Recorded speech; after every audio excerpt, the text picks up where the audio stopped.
los dos y bueno, pues hemos estado muchos años, luego nos separamos un poco profesionalmente y bueno, pues nos hemos vuelto a juntar en Secot, con lo cual es un placer. Y de Javier, ¿qué puedo decir? Sin querer tampoco enrollarme demasiado, decir que es un hombre muy dulce, entre otras cosas porque ha trabajado mucho tiempo en azucarera, con lo cual se le habrá pegado un poco la dulzura, ¿no? Ha estado trabajando ahí muchísimos años, por lo cual es un experto en economía circular, en sostenibilidad, pero además en el área de alimentación, ¿no? Donde ha estado trabajando muchísimos años, ha sido director dentro de azucarera del área de sostenibilidad, o sea que, bueno, tiene una experiencia muy amplia en este sentido. Y además luego pues todavía está parcialmente activo, aunque está también en Secote, está parcialmente activo y está como asesor externo en AENOR y además está trabajando en una consultora HG Bioconsulting donde están sobre todo centrado en estos temas de análisis de ciclo de vida, de huella de carbono, etcétera. Y bueno, tiene un máster por el Instituto Empresa, aparte de lo que comentaba antes de ser químico. Y yo ya, Javier, te dejo a ti la palabra para que nos cuentes tú lo importante de la jornada. Gracias a Gracias, todos. gracias Nacho. Efectivamente, es un placer. Os decía antes de empezar la grabación, que me sentía un poco fraude porque llevo un año y pico en Secot y colaboro menos de lo que me hubiera gustado, entre otras cosas porque sigo parcialmente activo. Yo creo que soy culo inquieto. Mi hija me dice que soy hiperactivo tardío, pero la verdad es que sigo trabajando, por suerte, con amigos, con gente, con cosas que me gustan. Y bueno, entre otras cosas, doy unas sesiones en el máster de AENOR de Economía Circular, doy una sesión de análisis de ciclo de vida y otra de ecodiseño, ¿no? Y entonces, bueno, tanto Pepe como Nacho como Luis Carlos, pues dijeron, ¿por qué no nos das aquí una breve? Entonces, de las 14 horas que doy, voy a intentar resumirlo en hora y pico, ¿no? Ayer, para la Cámara de Comercio de Madrid, Ignacio y yo dimos una charla sobre economía circular y luego me acordé que no lo dije allí porque ya era estábamos ya sobre la hora de que la parte circular o la parte del ciclo de vida, todo vuelve y todos que tenéis ya una edad y una experiencia, os acordaréis de que antes, cuando teníamos 20 años, yo llevaba los cascos de la casera y los cascos de cerveza a la bodega a devolver y compraba nuevos y compraba nueva cerveza y nueva casera. Yo llevaba los zapatos a arreglar al zapatero, o si se rompía un flexo y tu padre no sabía arreglarlo, lo llevaba al señor que arreglaba el pequeño electrodoméstico. Ahora todo eso se tira. Entonces, ahora vuelve a pensarse en que reciclar el vidrio, cuando nosotros ya reciclábamos el vidrio sin necesidad de un contenedor y no lo tirábamos. Entonces, me hace gracia pensar que ahora eso es muy moderno y muy economía circular, pero hace 40 años ya lo hacíamos como de normal. Yo compraba la leche, mi madre compraba leche en una lechera, en una lechería cerca de casa, y la leche concentrada, y era un paquetito de medio litro, y con eso hacía mi madre 2 litros de leche. O sea, ya transportaba el camión de la leche, transportaba una cuarta parte del volumen que está transportando ahora. Entonces, todas esas cosas que antes se hacían y nadie lo notaba, ahora se convierten en algo llamado economía circular. Entonces, bueno, lo primero que quería comentar es interrumpir, preguntad cuando queráis. Voy a intentar contar generalidades y el que quiera alguna cosa más, por supuesto, estoy a vuestra disposición para ampliarlo ahora si da tiempo y si no, en los próximos días. Tenéis mi correo electrónico, me parece, en la convocatoria. eh, y con mucho gusto, porque yo creo que aquí estamos para aprender cosas nuevas y al que sepa algo, pues bien, y al que no sepa nada, pues por lo menos que coja el concepto y que cuando le cuenten milongas en la tele o en una revista, pues que sepa si es una milonga o sepa de qué va, ¿vale? Eh, Ahora mismo la economía circular es un bloque, un lote de muchos conceptos, de muchos mensajes que recibimos, en los que algunos pues es verdad y otros pues son medias verdades, pero tenemos tanto la parte como de lo que es la economía circular, como las empresas de moda que empiezan a decir, oye, me tengo que poner las pilas porque esto está de moda o hay legislación ya que nos está exigiendo. Nespresso, que fue muy divertido, y ayer lo comentábamos, primero nos lanzó hace 15 años la cápsula de café como un adelanto maravilloso y después se dieron cuenta que estábamos generando un residuo de aluminio y materia orgánica que, ¿qué coño hacemos con ello? Que no sé de qué hacer.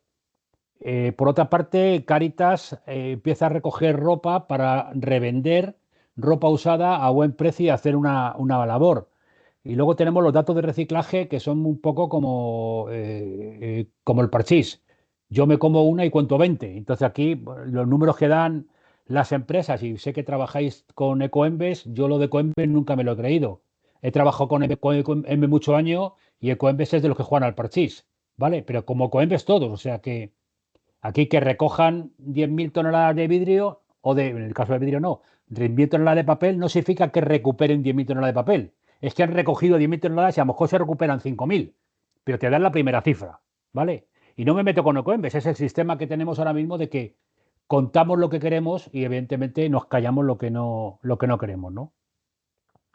¿Cuánto de circular es nuestra economía? Bueno, son datos de la Fundación Ellen MacArthur, que yo creo que todos ya podéis conocer, y si no, es muy recomendable sus lecturas, pero bueno, en Europa tenemos un concepto de economía circular que llega al 12%. Esto es de hace un par de años, a lo mejor ahora estamos en el 15%, pero como veis el recorrido que nos queda todavía es muchísimo. Yo pongo aquí el ejemplo de un pantalón vaquero y lo comentábamos porque evidentemente no es con lo mismo comprarte un pantalón vaquero que te cueste 50 euros y te puede durar 3 o 4 años que comprarte uno en una tienda de low cost que te valga 15 y te dure un año. Al final, yo creo que no lo he puesto aquí, la foto del desierto de Atacama, pero el vertedero mundial de ropa usada y ropa incluso sin usar está en Chile, en el desierto, y allí hay miles y miles de toneladas de ropa que no sabemos qué hacer con ella. Y luego tiene un problema la ropa para reciclarse. Es que ese pantalón vaquero lleva tachuelas, lleva la hebilla metálica, lleva cremallera y eso no se separa en una planta de reciclaje. ¿Vale? Si luego encima mezclamos ropa que tiene algodón, que tiene poliamidas, que tiene elastano y tiene más cosas, bueno, pues la solución fácil evidentemente es que este pantalón, antes de estar destrozado, pueda tener una segunda vida en otra persona. Pero eso, vosotros habéis tenido en Secot ya algún ejemplo de empresas que se dedican a esas cosas y creo que ese es el recorrido bueno que puede haber para la ropa.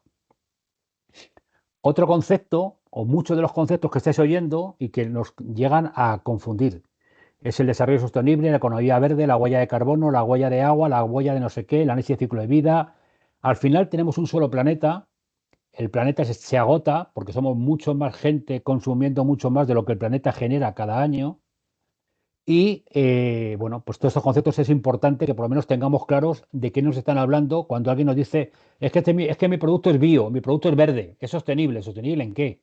Explícate un poco más porque las etiquetas las pone cualquiera. Ahora hay una regulación europea que entrará en vigor a partir de septiembre del 26 para denunciar a aquellas empresas que digan que son sostenibles pero no se sustente bajo ningún, digamos, estudio o certificación cualificada que pueda decir que realmente lo que es. Ya no vale poner un eslogan en tu etiqueta o poner un eslogan en tu página web porque nadie te lo va a creer, ¿vale?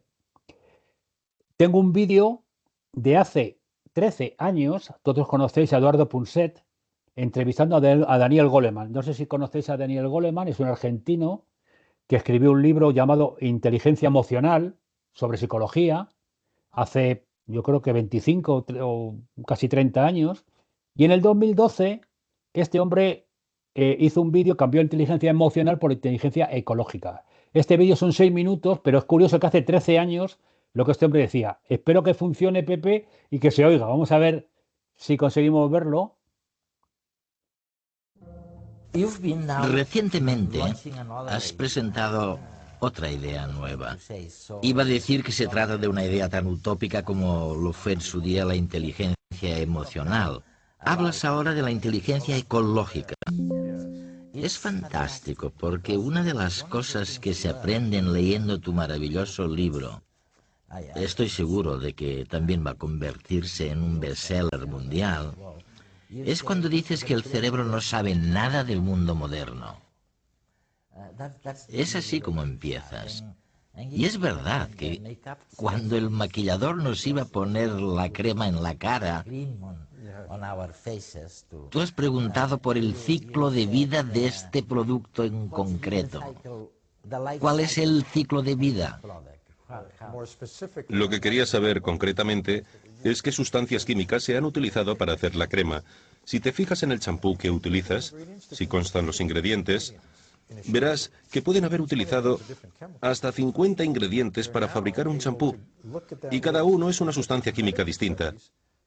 Hoy en día puedes mirar esa lista y los estudios médicos y descubrir que un componente puede provocar cáncer en ratones, otro provocar asma, etc. Y en eso consiste esta nueva ciencia. De una lista de 100 champúes te puede indicar cuál es más seguro y cuál es más peligroso. Esta información es nueva y es muy poderosa. Puede hacer lo mismo con todo lo que compramos, con cualquier artículo del supermercado. Un detergente, un juguete infantil, la ropa que llevamos. Todo tiene su historia y existe una ciencia nueva que toma cualquier objeto, cualquier producto y que, desde el primer minuto de obtención del material, de su fabricación y transporte, miden con suma precisión el impacto que tiene en el entorno, el grado de toxicidad para el agua y el suelo, para nuestra propia salud, para las personas que los han fabricado, para nuestros hijos cuando los traemos a casa, y les dan una puntuación basada en datos científicos. Ahora podemos encontrar esas puntuaciones en las tiendas. De hecho, la principal cadena de supermercados de Estados Unidos dice que lo va a hacer dentro de 2 semanas. Van a pedir a todos sus fabricantes que les proporcionen información sobre sus productos. Van a analizar los datos matemáticamente y van a darle a cada producto una puntuación para que puedas estar informado no solo del precio del producto, sino también de su nivel de seguridad, de su impacto sobre el planeta y de otras características. Es lo que llamamos tecnología disruptiva, porque cambia las reglas del juego.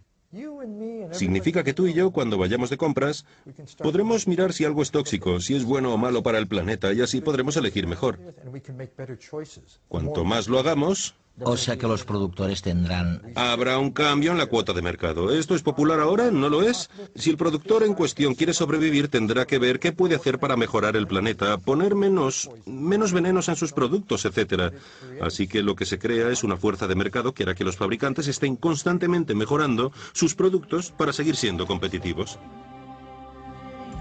El mundo de la abundancia material en el que nos hallamos inmersos tiene un precio muy alto que no se refleja en la etiqueta, por muy verde que ésta sea. Derrochamos, acumulamos y tiramos permanentemente. Ignoramos las consecuencias de la cadena de producción que tiene lugar para satisfacer los objetos de nuestras necesidades y caprichos. Una historia que comienza por los productos químicos de los que proceden los objetos consumidos, sigue por las condiciones de los que los fabrican, lejos, muy lejos de nosotros, su transporte, nuestro uso y lo que ocurre una vez las tiramos. Así, inconscientemente, estamos siendo víctimas de productos que un día fueron más beneficiosos que perjudiciales, pero que en el equilibrio actual resultan muy dañinos. Las bolsas de plástico que utilizamos en la compra, se estima, tardan en descomponerse entre 500 y 1000 años. Pero las de papel consumen en su fabricación más energía que las otras y contaminan más agua. Los productos volátiles de la pintura fresca y las cortinas de plástico del baño son sustancias peligrosas que forman parte de la sopa química que hemos cocinado y en la que estamos imbuidos, ignorantes de todo ello. Los productos verdes a veces solo tienen de verde el nombre, gracias al marketing que potencia una de sus cualidades, sin considerar, por ejemplo, lo que supone el transporte de ese producto hasta la tienda en cuanto a emisiones de CO2. Riesgos que nuestro cerebro no registra, adaptado a otros mucho más ancestrales. Es complicado, pero en realidad, solo un estudio profundo de todos los pasos implicados en la fabricación de un producto y el desarrollo de un etiquetado informativamente transparente puede ayudarnos a saber lo que compramos, a ser responsables con cada una de nuestras elecciones, con nuestro entorno y, en definitiva, con nuestra vida.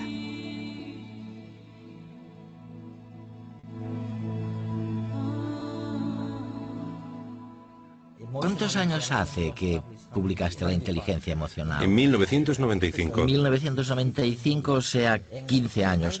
Recuerdo que después de leer tu libro, Me pregunté cómo podía ser que nunca me hubiese planteado esas cosas. Y ahora que te oigo hablar de inteligencia ecológica... Sí, parece obvio, ¿eh? Parece evidente, ¿no? Sí, no nos habíamos dado cuenta. Ahora está ocurriendo y van a cambiar las cosas. Si conoces a algún fabricante o minorista, deberían tener en cuenta todo esto porque va a cambiar drásticamente la forma de funcionar el mercado.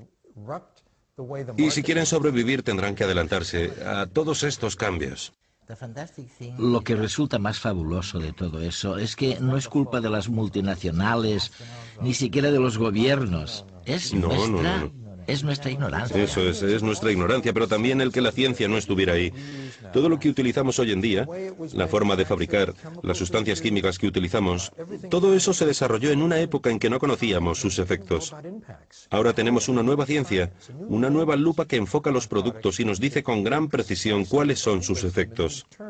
Pero además es una inmensa oportunidad empresarial. Tenemos que reinventarlo todo, tenemos que replanteárnoslo todo para reducir el impacto negativo sobre el planeta y sobre nosotros mismos.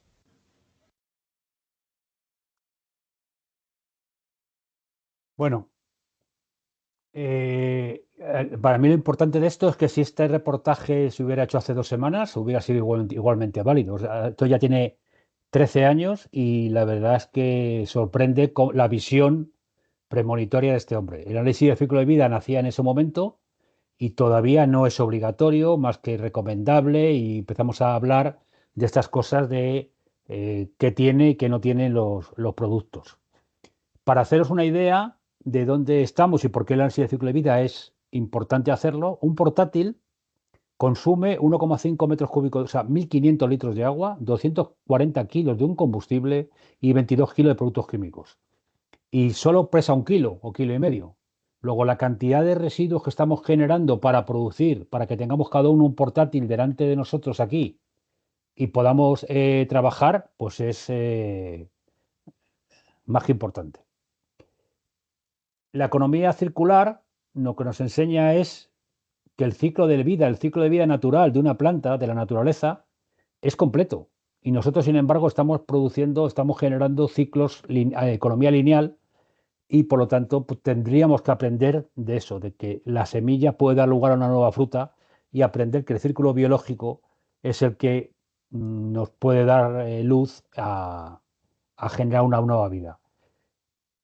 Aquí reflejo tres sectores que se han unido últimamente a la economía circular. Por una parte, el sector del textil, el sector del audiovisual y el sector del vino. Ya empiezan a hablar de ecodiseño, de recuperación de economía, de análisis de ciclo de vida de las prendas, de cómo de sostenible o no sostenible y qué huella implica tener un rodaje durante 6 u 8 semanas para una película que luego dura 90 minutos.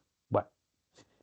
Y lo divertido es que hace 227 años ya hubo un monje que dijo que el peso de la población es tan superior a la capacidad de la Tierra para permitir la subsistencia del hombre, que de una u otra forma de muerte prematura va a acabar con llegar a la raza humana.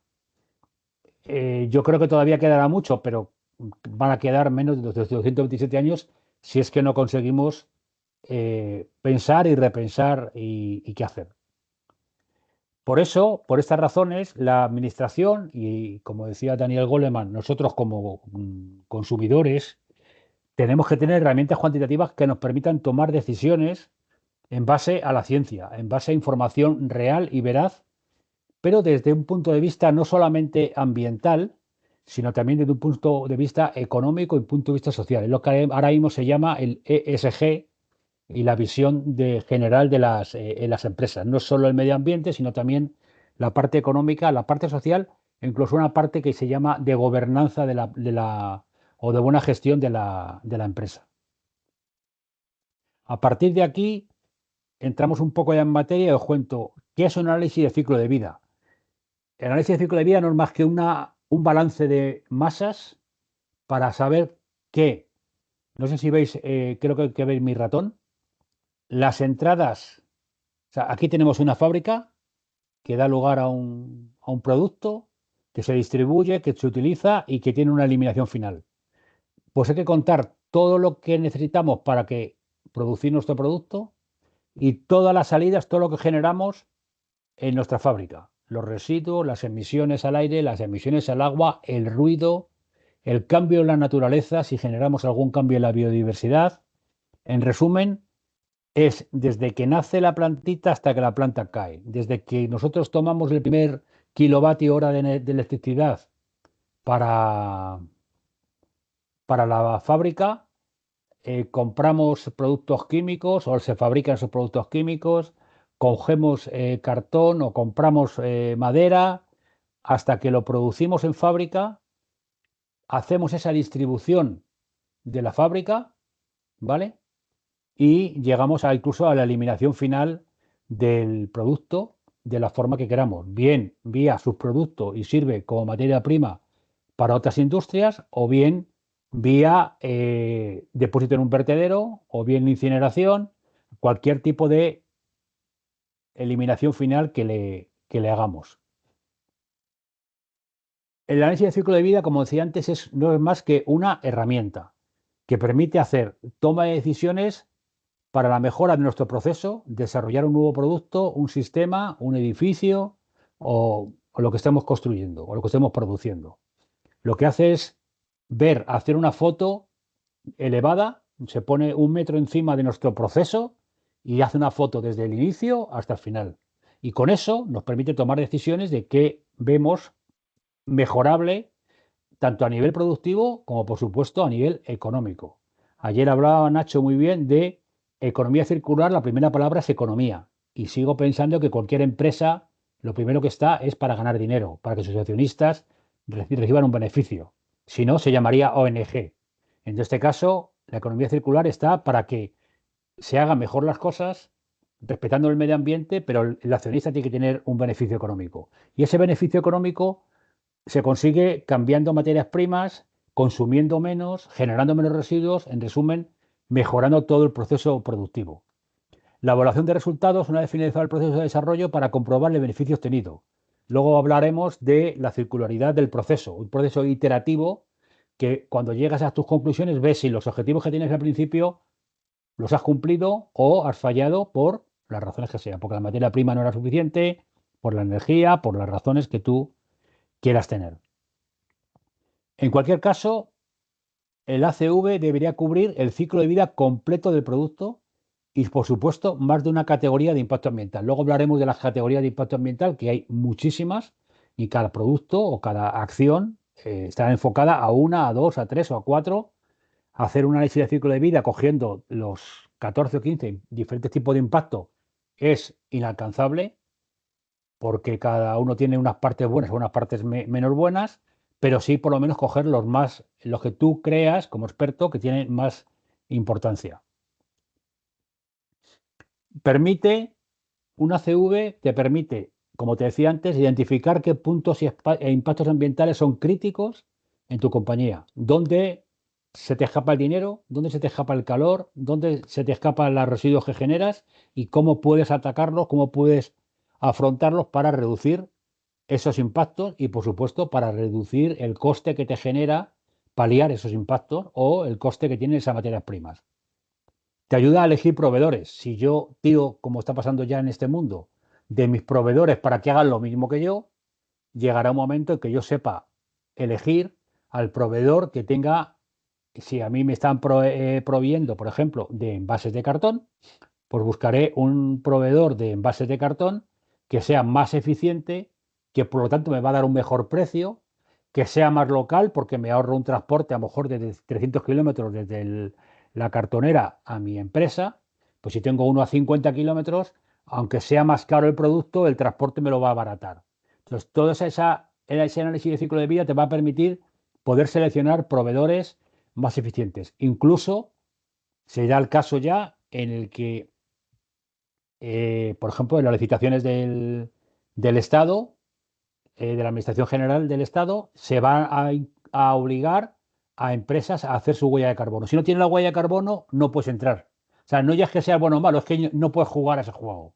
Entonces, empieza a ser un factor limitante el tener esta acreditación, o en este caso, que tú como empresario digas, yo a ti no te quiero porque no eres suficientemente bueno o no lo haces suficientemente bien para como yo quiero.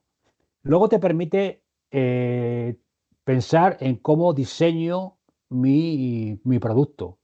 Ahora eso se llama ecodiseño. Antes era a ver cómo hago para que en un camión, en vez de viajar 24 lavadoras, viajen 30 o viajen 36.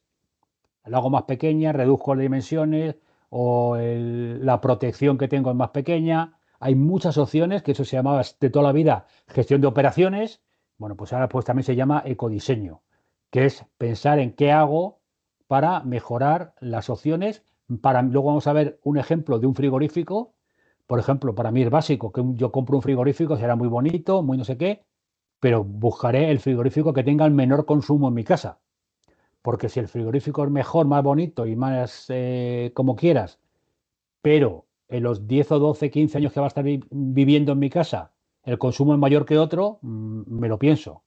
Luego, el ecodiseño también afecta a la vida útil y al uso que el consumidor le va a dar y que le va a permitir pues, comparar. Le va a permitir comparar. Cuando tenga esa información del ciclo de vida y que venga en la etiqueta el consumo en kilovatios hora por año, pues ya veré yo si este me compensa o no me compensa.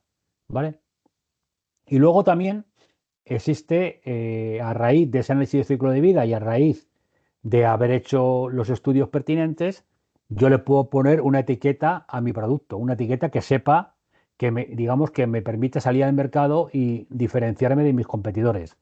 Hay etiquetas oficiales, hay autodeclaraciones, que son las de tipo 2, esa de que esto va al contenedor amarillo, el papel al contenedor azul, y luego hay etiquetas de tipo 3, que son declaraciones ambientales de producto, que es, luego lo vamos a ver, el siguiente paso del análisis de ciclo de vida. Yo tengo un análisis de ciclo de vida y digo, con esto hay una empresa, en España es AENOR, en Alemania, en Bélgica, cada una empresa en cada país, que dice, vale, como lo has hecho así y está bien, yo te doy una declaración ambiental de producto de que tu loseta de terrazo de 40 por 40 hecho con estos materiales consume este CO2, genera este CO2 en la producción, tiene una duración de no sé cuánto, tiene una dureza al desgaste de no sé qué, y eso te lo firmo. Entonces, para una empresa es importante que alguien externo acredite que su producto es mejor que el de la competencia y haya un tercero que lo diga, no que lo diga él directamente, que lo diga directamente.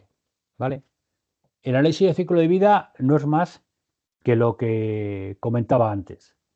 Planificar, implementar, analizar y comparar, comunicarlo internamente o externamente a la administración, a los consumidores y después revisar y volver a fijar otros objetivos. Y es algo que está en continuo ciclo. Esto es algo que tiene que estar continuamente en movimiento porque tú cuando tienes los resultados de tu ACV puedes saber si has conseguido lo que pretendías o no lo has conseguido. Antes hablábamos de la economía lineal y de la economía circular. La economía lineal se acaba cuando yo produzco, me olvido, ahí está lo tengo en el Carrefour, que la gente se lo lleve y yo no sé lo que va a pasar después o no quiero ni saberlo. Sin embargo, yo sí quiero saber cuánto de importante es mi distribución al cliente, porque si tengo la fábrica en La Coruña, llevarlo hasta Andalucía me va a tener un transporte importante. Quiero saber cuántos kilovatios horas consume mi frigorífico en casa del consumidor, en casa del cliente, y quiero saber qué puede hacer el cliente, el consumidor, cuando el frigorífico llegue a su fin de vida. Que esa es otra cosa que podemos hablar luego sobre la obsolescencia programada, por ejemplo, de los teléfonos móviles, que yo no conozco a nadie que le dure un teléfono más de 3, 4 años, ¿vale? En condiciones normales. Luego ya, pues sí, pues la batería se te gasta a mediodía y tienes que volver a enchufarla, pero o se te empieza a colgar de vez en cuando. El análisis de ciclo de vida, como decía, no es más que un balance de fuerzas y debe servir para toma de decisiones empresariales y toma de decisiones en los consumidores. Eso es la base y lo que tenéis que aprender. Básicamente, lo que decía, mido todas las entradas, mido lo que pasa en mi fábrica, lo que pasa cuando sale de mi fábrica en casa del consumidor y sobre todo mido todas las salidas. Pero, perdón. Y todo eso en base a ¿qué? A diferentes impactos ambientales. Los más conocidos, calentamiento global, estáis viendo el cambio climático día sí, día también. Destrucción de la capa de ozono, que ya ha quedado un poco anticuada, pero también era algo habitual. la acidificación de la lluvia ácida, la eutrofización por aporte de nitrógeno y fósforo a las corrientes de agua dulce, ríos, embalses, pantanos. Bueno, hay muchas, ahora veremos un listado amplio de los impactos ambientales que hay, pero digamos que estas son las 4 a las que más se refiere un análisis de ciclo de vida. Si tu producto no tiene impacto sobre el nitrógeno o sobre el fósforo que va a los ríos, pues evidentemente la parte de la eutrofización pues no la mido, pero sí que tendrá seguro una parte de estudio de calentamiento global, o tendremos compuestos clorofluorocarbonados que destruyen la capa de ozono. Bueno, pues todas esas partes, tu estudio dirá qué impactos son los que más decisión tienes que tomar. ¿Vale? Toma un poco de agua. ¿Tenéis alguna pregunta hasta aquí o empezamos a ver las fases?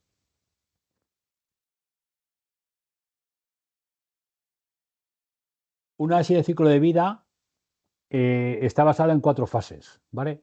Existe una norma ISO que nos marca esto. A mí las normas me vienen muy bien como referencia, pero soy muy poco amigo de apretarme mucho el nudo de la corbata. Entonces me pongo corbata, pero no aprieto lo suficiente para vivir sin necesidad de ahogarme. Entonces, un análisis de ciclo de vida tiene 4 fases. 1, definición del objetivo. Análisis del inventario, que es qué consumo, qué pasa aquí y qué pasa con lo que genero al exterior, emisiones, agua, atmósfera, ruido, residuos, biodiversidad. Evaluación del impacto ambiental, hago números, cuantifico todo esto respecto a los impactos que quiero, y ahora, cuando tengo los números, me siento con todo el equipo y digo, vamos a interpretar esto. ¿Esto significa que es así, que no es así? Entonces, aquí os dejo una serie de terminología. Por cierto, la presentación la tenéis colgada, me imagino que mañana estará colgada en el site del observatorio para que cualquiera la pueda ver y preguntar y revisar, y con lo que queréis preguntar, como decía al principio, por supuesto. Perdona, me tienes que mandar a mí también la presentación para colgarla en el enlace de la formación interna. Pues, en cuanto acabemos, ¿vale? Se la mandé a Miriam el otro día, pero en cuanto vale, acabemos, pues me la pasa Miriam, tranquilo. Pues la tiene Miriam desde ayer, que se la mandé una vez que pasara la PDF para que ocupara menos posible. O sea que eso la tenéis disponible. Pero vamos, si no, dímelo pues ya está. y te lo hago Nada, llegar. no te preocupes, me la pasa Perfecto. Miriam. Gracias. Tenéis terminología que es un poco pesada, que es el ciclo de vida, análisis de ciclo de vida, que es un aspecto ambiental, que es el flujo elemental, que es un sistema de producto, que es un conjunto de los procesos unitarios. Evidentemente, una fábrica, vosotros habéis trabajado en diversas industrias, no es una cosa sencilla de que entra la materia prima, hay una caldera que mezcla todo y sale ya los chorizos hechos o los tornillos preparados y prácticamente están envasados. No, hay son muchos subproductos pequeños que al final hace que tú tengas los tornillos en un envase y los puedas vender y los puedas llevar a distribución. La estructura es esta. Yo defino el objetivo, hago el análisis del inventario, aquí hago los números y luego lo interpreto. Y todo esto para desarrollar el producto, para una planificación estratégica, para una política pública que puedo comunicar, para un marketing interno o externo y decidir qué producto me interesa mandar o no mandar, o por cualquier otra razón. Luego veremos diferentes opciones, o ya hemos estado comentando diferentes opciones que pueden hacerse. Hacemos el estudio por fases y lo primero que tenemos que pensar es ¿para qué coño quiero hacer yo meterme en un charco de una CV que me va a llevar mucho tiempo y me va a costar mucho dinero? ¿Vale? Porque es tan amplio como quiero hacerlo. Uno puede ser porque me lo piden mis clientes. Lo que antes decía yo de que voy a seleccionar proveedores, pues a lo mejor es que a mí me están seleccionando como proveedor y me están pidiendo que haga mi análisis de ciclo de vida del kilo de azúcar que yo vendía antes a Carrefour o a Mercadona o a Coca-Cola para hacer la Coca-Cola. Puede ser por estrategia de empresa, porque me quiero diferenciar de mis competidores. Puede ser porque tenga un marketing verde y mi campaña de marketing va orientada a lo sostenible, lo maravilloso y lo buenísimo que es mi producto, para diferenciarme de otros productos de SEA. Puede ser simplemente porque quiero ver dónde se me escapa el dinero y quiero reducir los costes de producción. Y entonces para eso no tengo más que ver la foto completa. Puede ser porque la empresa quiera orientarse y quiera ser más sostenible que el resto y tenga o a lo mejor tenga una orden o ¿cómo se llama esto? Una indicación de mi matriz de Holanda o de Estados Unidos que me está diciendo, oye, tienes que hacer el ACV del kilo de azúcar en España o en Sudáfrica. Puede ser porque quiera obtener una declaración ambiental de producto. La declaración ambiental de producto, como decía antes, es el siguiente paso del análisis de ciclo de vida y sobre todo están hechas para la industria de la construcción. Hay un montón, desde las varillas de acero hasta los aislante, hasta la loseta de terrazo, hasta las ventanas de PVC, tienen declaración ambiental de producto específicas hechas para un producto concreto o para un sector amplio que hace puertas de madera de 45 milímetros de espesor. Y entonces ese es el sector o la asociación la que encarga esto. Otras veces es la empresa la que quiere diferenciarse. O simplemente hago esto en la CV porque quiero empezar a hacer ecodiseño, vender que hago ecodiseño y entonces luego veremos algún ejemplo. Esto, por ejemplo, es lo que yo hacía en azucarera. Todas las materias primas, pues que me meto hasta la agricultura. ¿Cuánto fertilizante echa el agricultor en la zona de Rioja para cultivar la remolacha? Las emisiones relacionadas con el centro de trabajo, no solo cuánto gasto en iluminación en las oficinas. O sea, puedo llegar hasta a extremos muy altos. ¿Cuánto gasta un almacén que guarde mi azúcar 6 meses para llevar un mayorista que lo guarda y luego lo distribuye, digamos, al por menor? Bueno, ahí puedo llegar hasta donde quieras, hasta un infinito.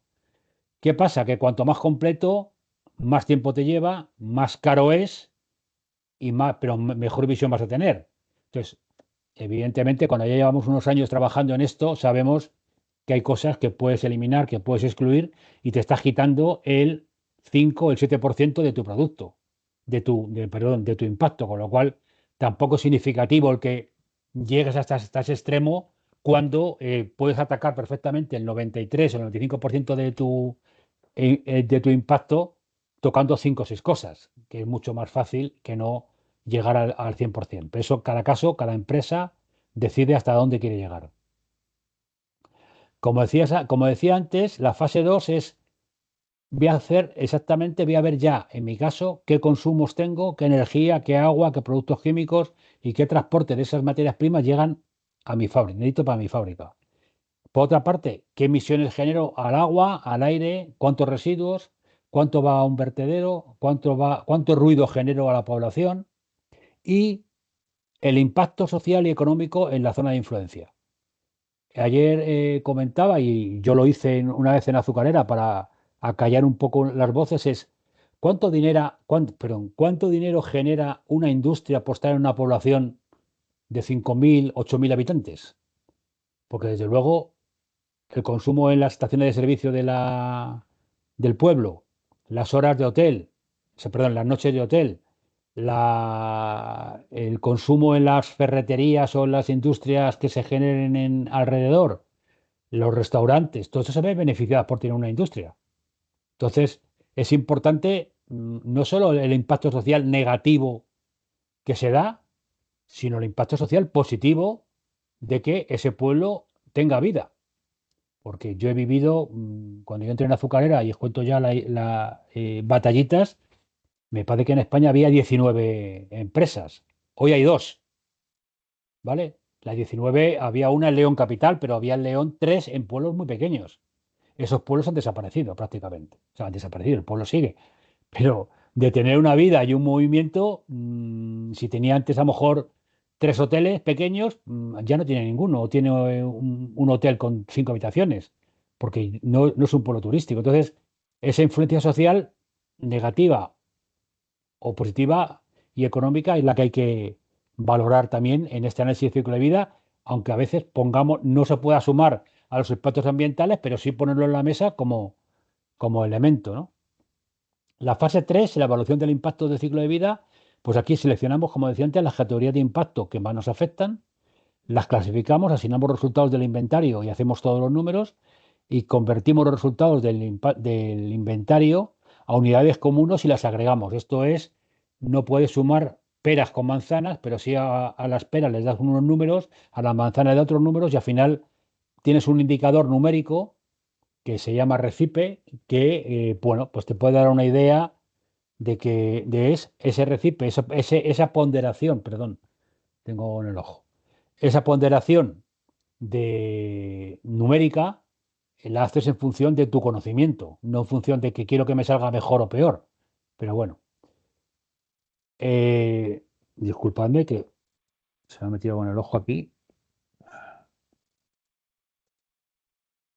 Hay que normalizar, agrupar y, como decía, ponderar los resultados que haya. Se hace un trabajo que luego os enseñaré un poco por encima para llegar a una interpretación de resultados. Aquí, en esta discusión de resultados, en esta interpretación de resultados, es muy importante. Para mí es la parte más importante del análisis de ciclo de vida, es sacar conclusiones, recomendaciones y al final una toma de decisión.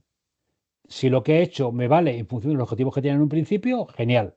Si no me vale, pues tengo que decidir que el frigorífico que he diseñado pues no es todo lo bueno que tenía y tengo que volver a mandar al equipo de ingeniería a que revise el consumo eléctrico de los equipos. A lo mejor el motor que han comprado, hay un motor en el mercado más caro, pero que consume menos. Entonces yo puedo hacer un marketing diciendo, mi frigorífico, a pesar del precio, el consumo en 15 años en un domicilio habitual te genera un ahorro del 10% frente a los motores habituales que tiene la competencia.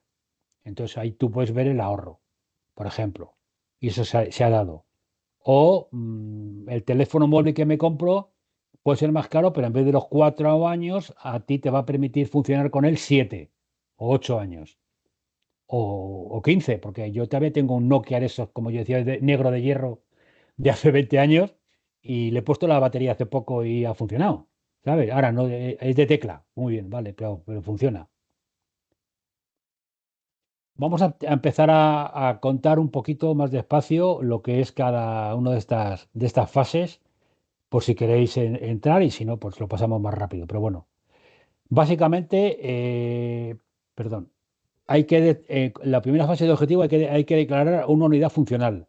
Los límites del sistema es hasta dónde quiero llegar. Quiero llegar a todos los residuos que voy a generar o lo que decía, hay cosas que no sé, que no voy a conocer los datos bien, por lo tanto, ¿para qué me voy a meter en esos charcos? Y hay que hacer una revisión crítica de que si que no me estoy dejando nada importante fuera del sistema que voy a analizar. Por ejemplo, la unidad funcional, ¿qué es? La unidad funcional no es más que la forma en la que vamos a medir. Por ejemplo, no es un litro de pintura, sino cuánta pintura necesito para cubrir un metro cuadrado.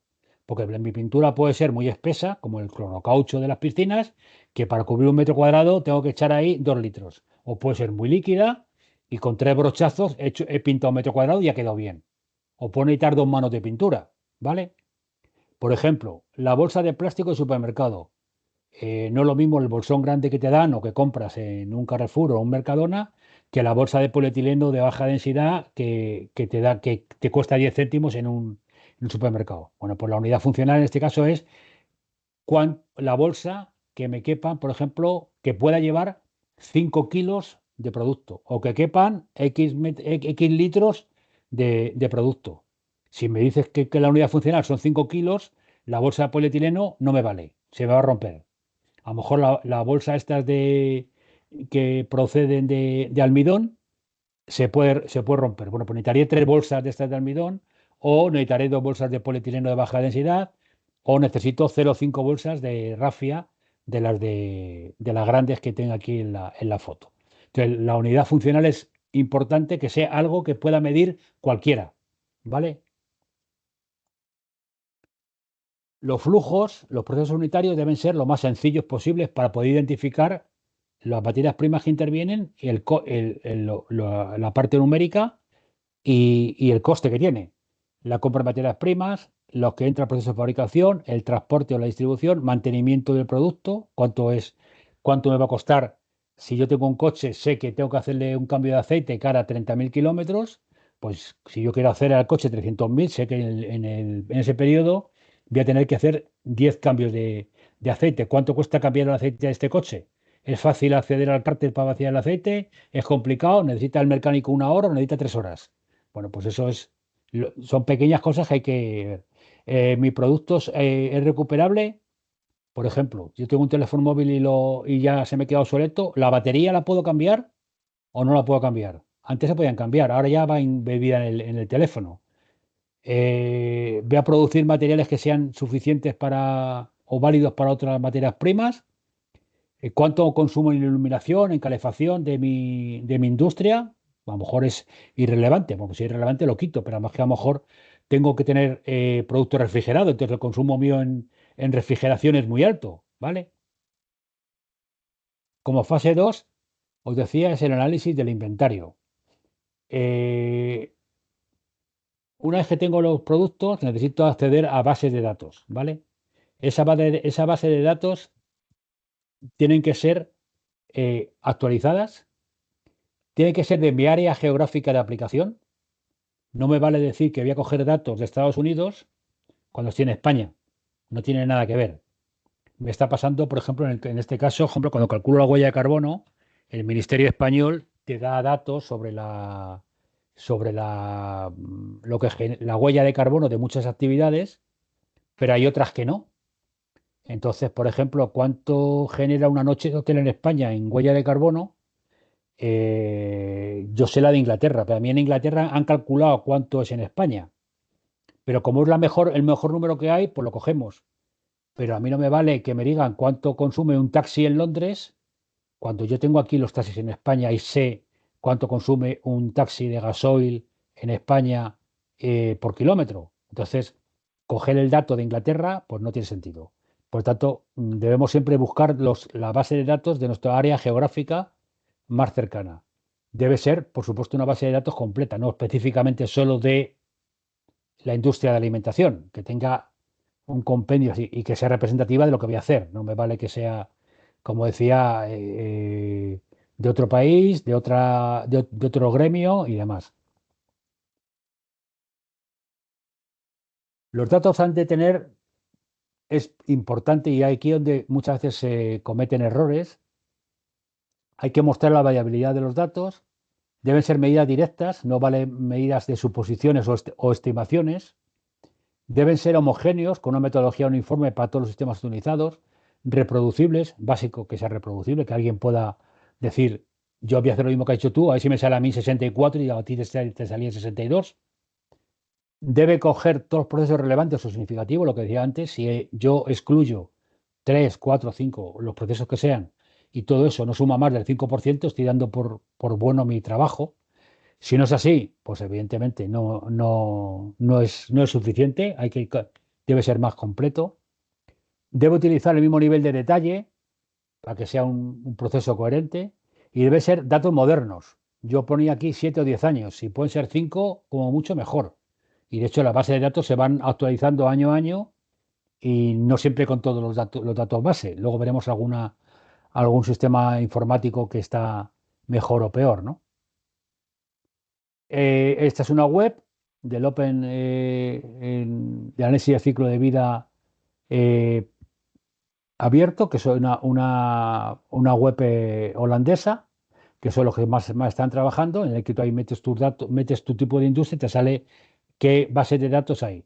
Estas son bases de datos de pago, evidentemente, porque tiene un trabajo detrás de actualización bastante importante. Hemos visto la fase 1, hemos visto la fase 2 y entramos ya a hacer números, la evaluación de impacto. Los elementos de esta evaluación de la interpretación del inventario, del ciclo de vida, deben ser claros y definidos. En algún caso pueden hacerse estimaciones o suposiciones cuando no hay una base de datos que nos dé un número real. Puede haber una cierta subjetividad siempre razonada bajo un criterio científico y a cada impacto ambiental se asigna una determinada categoría. Los indicadores de datos deben referirse a un periodo de tiempo, a una cobertura geográfica y a una cobertura tecnológica. Como decía antes, deben ser coherentes y reproducibles por otra gente, debe tener una cierta precisión, deben ser íntegros y asumir una cierta incertidumbre, que por supuesto vamos a tenerla, pero que la incertidumbre sea lo más baja posible. Aquí, vale. Por otra parte, una vez que tengo todo esto, debo hacer una revisión crítica de mi trabajo. Es imprescindible que además de la reproducibilidad, expertos externos puedan revisar si lo que he hecho yo es necesario, está bien hecho, y para eso es necesario que sea público, creíble y que, por supuesto, tenga opciones de mejora cogiendo bases de datos más modernas, más actualizadas o datos que me proporcionen mis proveedores mejor calculados o que deje de excluir o meter dentro de la base del sistema, ¿cómo te digo? ¿Cómo se llama esto?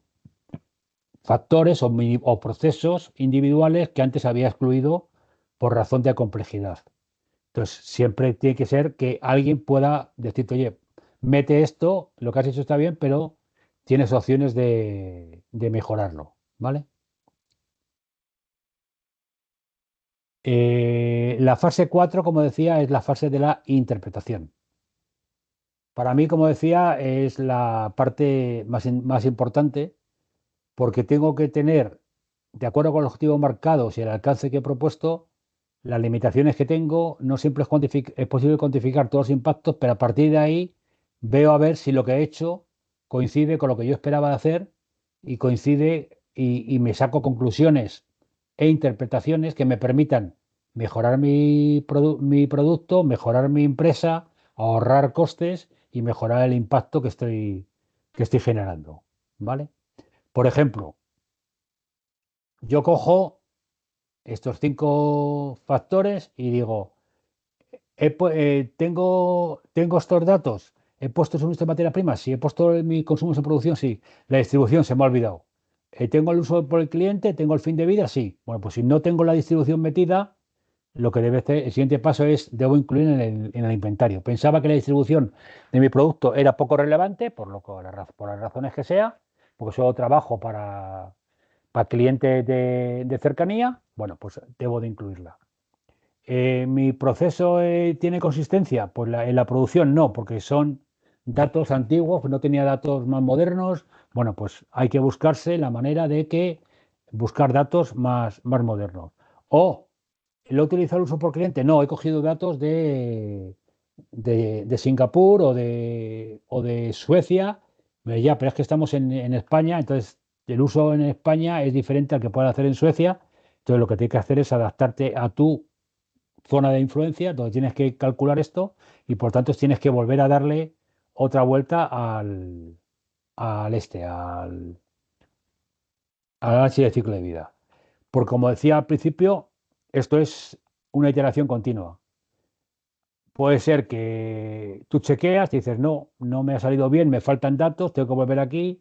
Si cada vez que tengo una evaluación de la integridad o las primeras conclusiones no me gusta cómo son, hasta que llega un punto en el que yo lo que tengo es lo que buscaba. Otra cosa es que los resultados me gusten o no, ¿eh?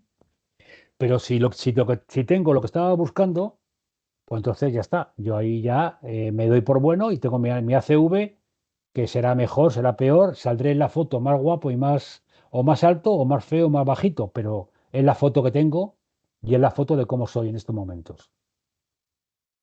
Cuando hablaba de categoría de impacto, me refería a esto, a todas las opciones que pueda haber para medir, y ahora veremos algo que es un puzzle que es mucho, mucho mayor. No hay una regla escrita para decir que cuando voy a fabricar tornillos solo tengo que medir el cambio climático, por ejemplo, y el consumo de combustible fósil o la cotidianidad del producto. El tornillo no te lo comes, pero si estás trabajando con barquetas de polietileno para meter un alimento y vender a un supermercado, pues a lo mejor la cotidianidad de ese plástico sí deberías de incluirla dentro de tu producto. Solo hay un ejemplo, una categoría que es la declaración ambiental de producto, como decía, que es el paso siguiente a un análisis de ciclo de vida, en el que existe una regla de categorización del producto, lo que son las PCRs, que no son las del COVID. Las Product Category Rules son reglas de categoría de producto que te dice, si yo quiero medir mis losetas y quiero hacer una etiqueta de declaración ambiental de producto, lo que tengo que medir es esto y esto, y no me escapo. Ahí tengo claramente el análisis de sangre que te hacen, el análisis de ciclo de vida es con estos parámetros. Y ahí, para poder comparar mis losetas con otras y decir y ponerle la foto, el resultado de ese análisis, a poder hacerlo público.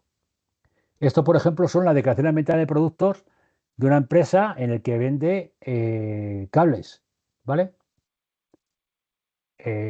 Aquí tenéis todo el catálogo. Si entráis en la web, si alguien tiene interés, en la web de ANOR, Declaración Ambiental de Productos, están todas las que están en España.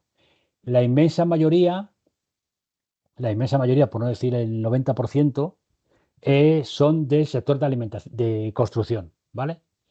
Se ha ido exigiendo antes de 2 años y empieza a haber alguna de alimentación.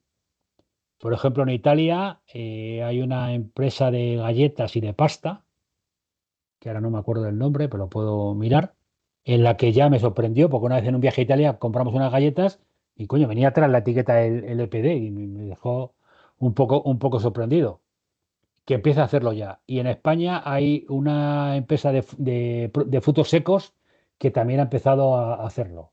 Al ser el primero, ellos son los que han creado esas PCR, esas categorías de producto, y te dice que si tú quieres medir tus frutos secos, debes hacer esta lista de chequeo, ¿vale? Entonces, el ser el primero en una cosa de estas, pues tiene esa ventaja. Esa es una lista de todo o casi todo las categorías de impacto que se pueden medir, ¿vale?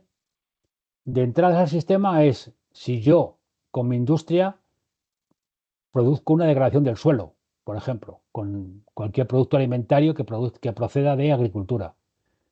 Si estoy agotando recursos abióticos.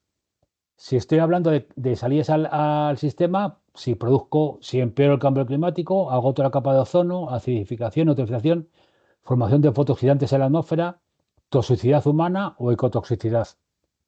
Como efectos globales, lo mismo, el cambio climático, el agotamiento de recursos abióticos. Como efectos regionales, acidificación o desertificación de las zonas de influencia. Efectos sobre la zona directa de mi trabajo, toxicidad humana o ecosistema. Puedo estar generando emisiones de bencenos o compuestos aromáticos a la atmósfera en una población. Si yo sin saberlo, al final empiezan a aparecer, y eso ha habido en el pasado, casos de cáncer más destacados en unas poblaciones que en otra, que se puedan achacar o no se puedan achacar a esto. El ruido, el olor, importante también. Esto os lo dejo, es una referencia nada más, de que para cada uno de estos, bueno, está el efecto que es, la sustancia de referencia, en qué se mide, en kilos de CO2 equivalente, en este caso el ozono troposférico en kilogramos del gas R11 equivalente, quiénes son los que parten el bacalao, que es el CML de Holanda, en este caso, y en muchos es igual el CML de Leiden, en Holanda.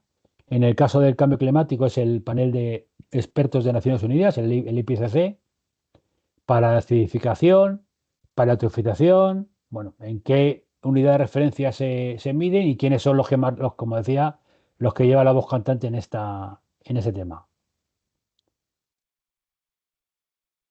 Volviendo a esto, para que veáis, la mayoría de la gente, bueno, decimos análisis de ciclo de vida, por eso la huella de carbono. Está muy bien, la huella de carbono se mide en kilogramos de CO2 equivalente, pero la huella de carbono no es más que una de las partes que puede ser de una CV, que puede recoger los consumos energéticos, la capa, como decía, la capa de ozono, la eutrofización de las aguas dulces, acidificación de la lluvia, consumo de materia prima y agotamiento de ciertas materias primas, como está pasando con los combustibles fósiles, o la formación de oxidantes fotoquímicos en la atmósfera. Entonces, cuando hagamos el nuestro, tenemos que ver realmente en qué tenemos más influencia e incluirlo para que el análisis del ciclo de vida sea realmente importante. Bueno, aquí esto también es una cosa también importante.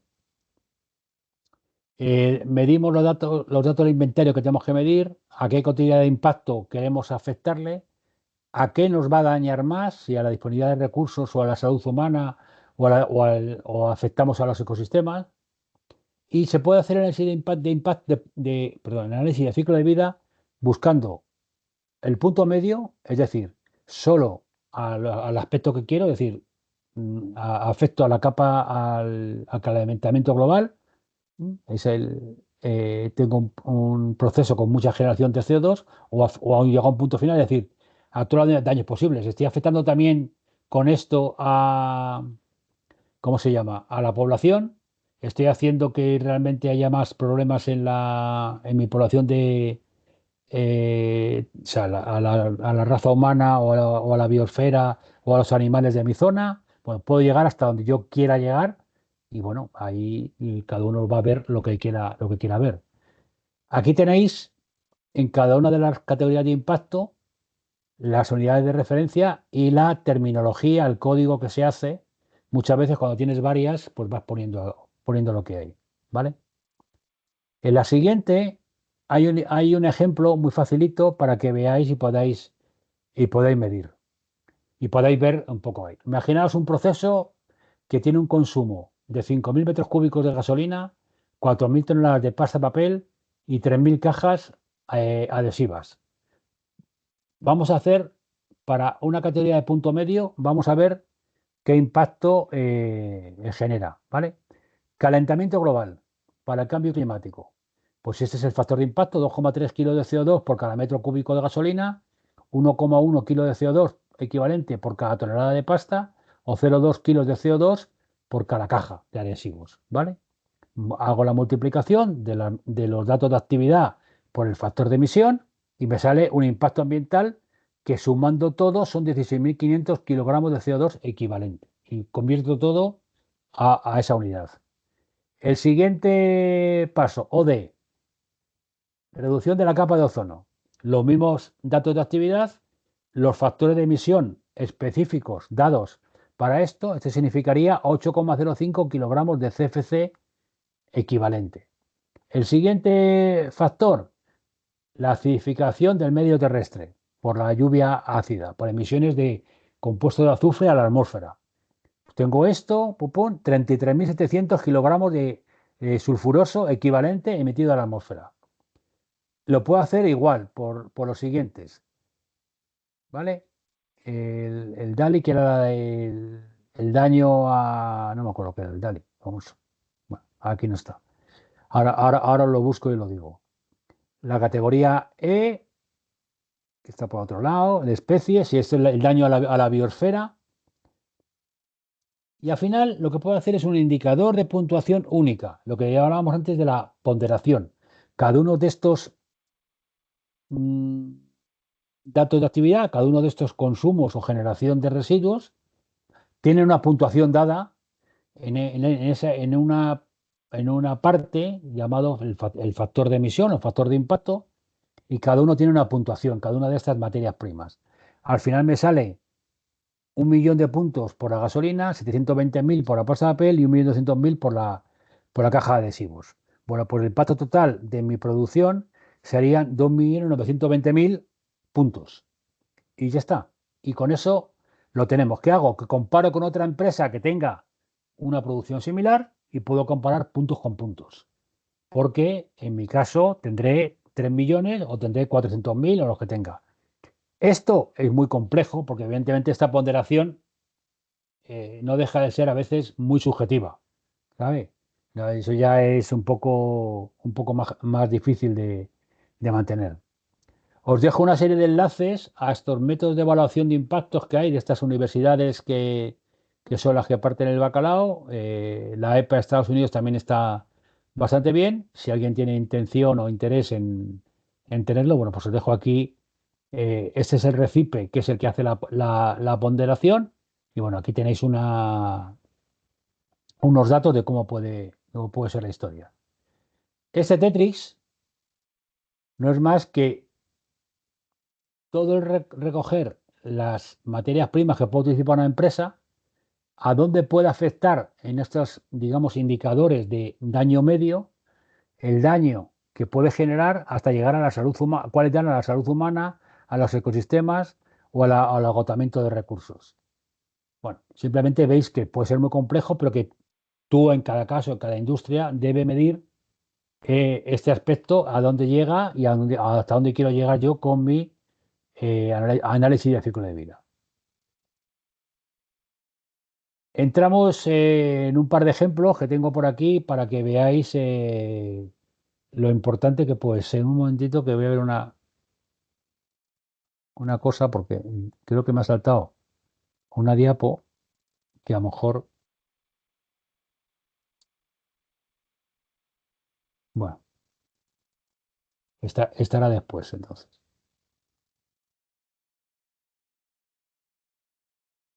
Vamos a ver un ejemplo de un coche. Esto se lo comenté a Pepe hace poco, ahora que están tan de moda los coches eléctricos con las baterías y demás.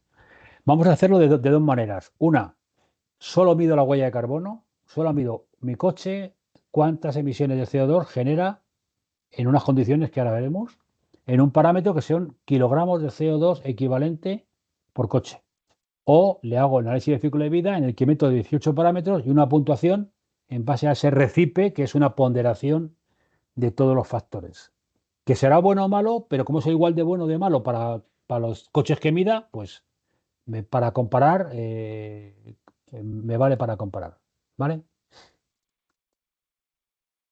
Entonces, esto está hecho por un organismo que os recomiendo, y si queréis verlo, que es el IOBE del País Vasco. El IOBE para mí son referencia mundial en esto. Y en este caso, esto me parece que ya es del 2020 o 2019, compara solamente respecto al cambio climático, expresándolo en kilos de CO2 equivalente, el impacto de 9 tecnologías de coche tamaño medio que recorre. Por eso digo que son las mismas condiciones. 15.000 kilómetros al año, un recorrido mixto, que el 52% es en ciudad y 48% es en carretera, circulando por España, y vamos a ver cuál es el impacto medio en kilos de CO2 por kilómetro recorrido. ¿Vale? Entonces nos dice que el mejor, el que menos genera, es el coche eléctrico con batería de litio, níquel, cadmio, ¿vale? Y el peor de todos es el bifuel con gas natural, que es gasóleo y gas natural. Que era el GNC, que ya no, gas licuado y gas natural, perdona. Pero el diésel, curiosamente, emite menos CO2 que la gasolina. Cuando siempre nos han hablado que a efecto de kilos de CO2, otra cosa es que metamos las partículas, metamos el sulfuroso, pero a efectos de consumo de combustible, la emisión de CO2 del diésel es menor que el de gasolina y es muy parecida, perdón, y es un poquito menor que el coche híbrido con esta batería de litio y un poquito peor que el híbrido con la batería de níquel. Entonces, desmitifiquemos un poco que el coche de gasoil es tan malo en este caso. No te hablo más, ¿vale? Si hacemos este mismo cálculo, lo hizo el IOBE con 18 parámetros, bajo la puntuación esta de Recipe que hace la Universidad de Leiden en Alemania, volvemos a hablar de 9 tecnologías, 15.000 kilómetros al año, 52% urbano, 48% coche interurbano y el impacto por kilómetro recorrido. El coche diésel sigue siendo mejor que el coche de gasolina y sigue siendo igual que los coches híbridos y son menores los coches eléctricos. Pero dudo todavía que tengamos claro qué se va a hacer con esas baterías de los coches eléctricos, porque a día de hoy sigue siendo algo tan novedoso que no sabemos qué va a pasar con ellas o qué se puede hacer con ellas, si se puede recuperar en su totalidad o no se puede recuperar en su totalidad. Entonces, bueno, lo único que quería exponer aquí es la importancia de hacer este estudio lo más completo posible en base a con estos cálculos que nos permita, pues evidentemente, poder tomar como fabricante, si soy fabricante de coches, hago mi marketing como yo quiera, y si soy consumidor, me pienso si me cojo un vehículo eléctrico o me cojo un vehículo, digamos, de gasolina o bifuel o de gasoil, lo que me interese. Pero con esto yo puedo tomar decisiones, como decía antes en el vídeo de Daniel Goleman, como consumidor, sabiendo dónde me meto, no simplemente porque me guste, ¿vale? No vamos con un frigorífico para que veáis la importancia de conocer la parte de la distribución y la parte del uso del frigorífico a la hora de tomar también decisiones. Las características se hace con este características, un consumo, o sea, un volumen de frigorífico habitual en un domicilio, con estas capacidades, con este volumen para comida y para congelador, con este consumo energético y una vida útil de 15 años. El estudio se hace, que se incluye la fase de diseño, fabricación, distribución, uso y mantenimiento, lo que hablábamos antes, y final de vida. El sistema de producto, lo que antes decíamos, ¿cuánta pintura necesito para cubrir 1 metro cuadrado de pared? Bueno, pues el sistema de producto aquí es un frigorífico congelador con 2 compartimentos, frío y congelación, para bebidas con esas dimensiones. Y a partir de ahí vamos a verlo y el que quiera comparar, que compare. Entonces, la categoría de coste es cuánto es la mano de obra que necesito, los materiales, la energía, los servicios que necesito, el transporte, la gestión de emisiones y residuos, y lo hago con una herramienta de cálculo y un análisis de inventario. ¿Cuánto pesa las partes plásticas del frigorífico? ¿Cuánto tengo en la parte digamos, mecánica del condensador? Tanto en cobre, en acero, el aluminio. El embalaje para el transporte. ¿Cuánto me cuesta en dinero y el peso y el dinero que tengo ahí? En la fase de diseño, ¿cuánta gente trabaja? Pues tantas horas necesito para la fase de estructura, necesito estas horas de ingeniería y estas horas de gente que hace las pruebas en el laboratorio. Para la parte eléctrica, para los plásticos, para el embalaje, para el montaje, cero. Vale, perfecto. Pues todas estas partes del frigorífico requieren esta serie de horas. En la fase de producción y ensamblado, ¿cuánto consumo eléctrico tengo y cuánto me cuesta el coste de la electricidad o del gas o del agua que necesito para producir y que el frigorífico esté embalado? En la fase de distribución, ¿cuánto pesa las partes del frigorífico? El frigorífico pesa 69 kilos y el porcentaje, cuando yo transporto esto a 100 kilómetros, el 44% estoy transportando en la estructura del frigorífico y el 2% en el evaporador. Para saber cada una de esas fases del evaporador, el plástico, la parte metálica, cuánto tiene de cabeza de los técnicos de manufactura y cuánto tiene de transporte. Luego, como decía, el tiempo de vida útil se estima en 15 años y el consumo de 324 kilovatios año. Hay que hacer un mantenimiento en el año número 8. Y luego en la fase fin de vida, ese frigorífico se lleva a un destructor que tarda 1 hora en desmontarlo. Esa hora cuesta 35 euros. El transporte se supone que está a una planta de tratamiento a unos 50 kilómetros de promedia. El porcentaje de carga asociada al producto, de lo que queda todavía de gases, es el 40%. El coste que me va a costar el transporte y coste de gestión de residuos va a ser 61 euros. Analizo todo esto, ¿vale? Y me sale que, por ejemplo, en rojo, la energía bruta, o sea, cuánta electricidad necesito, se va a la fase de uso.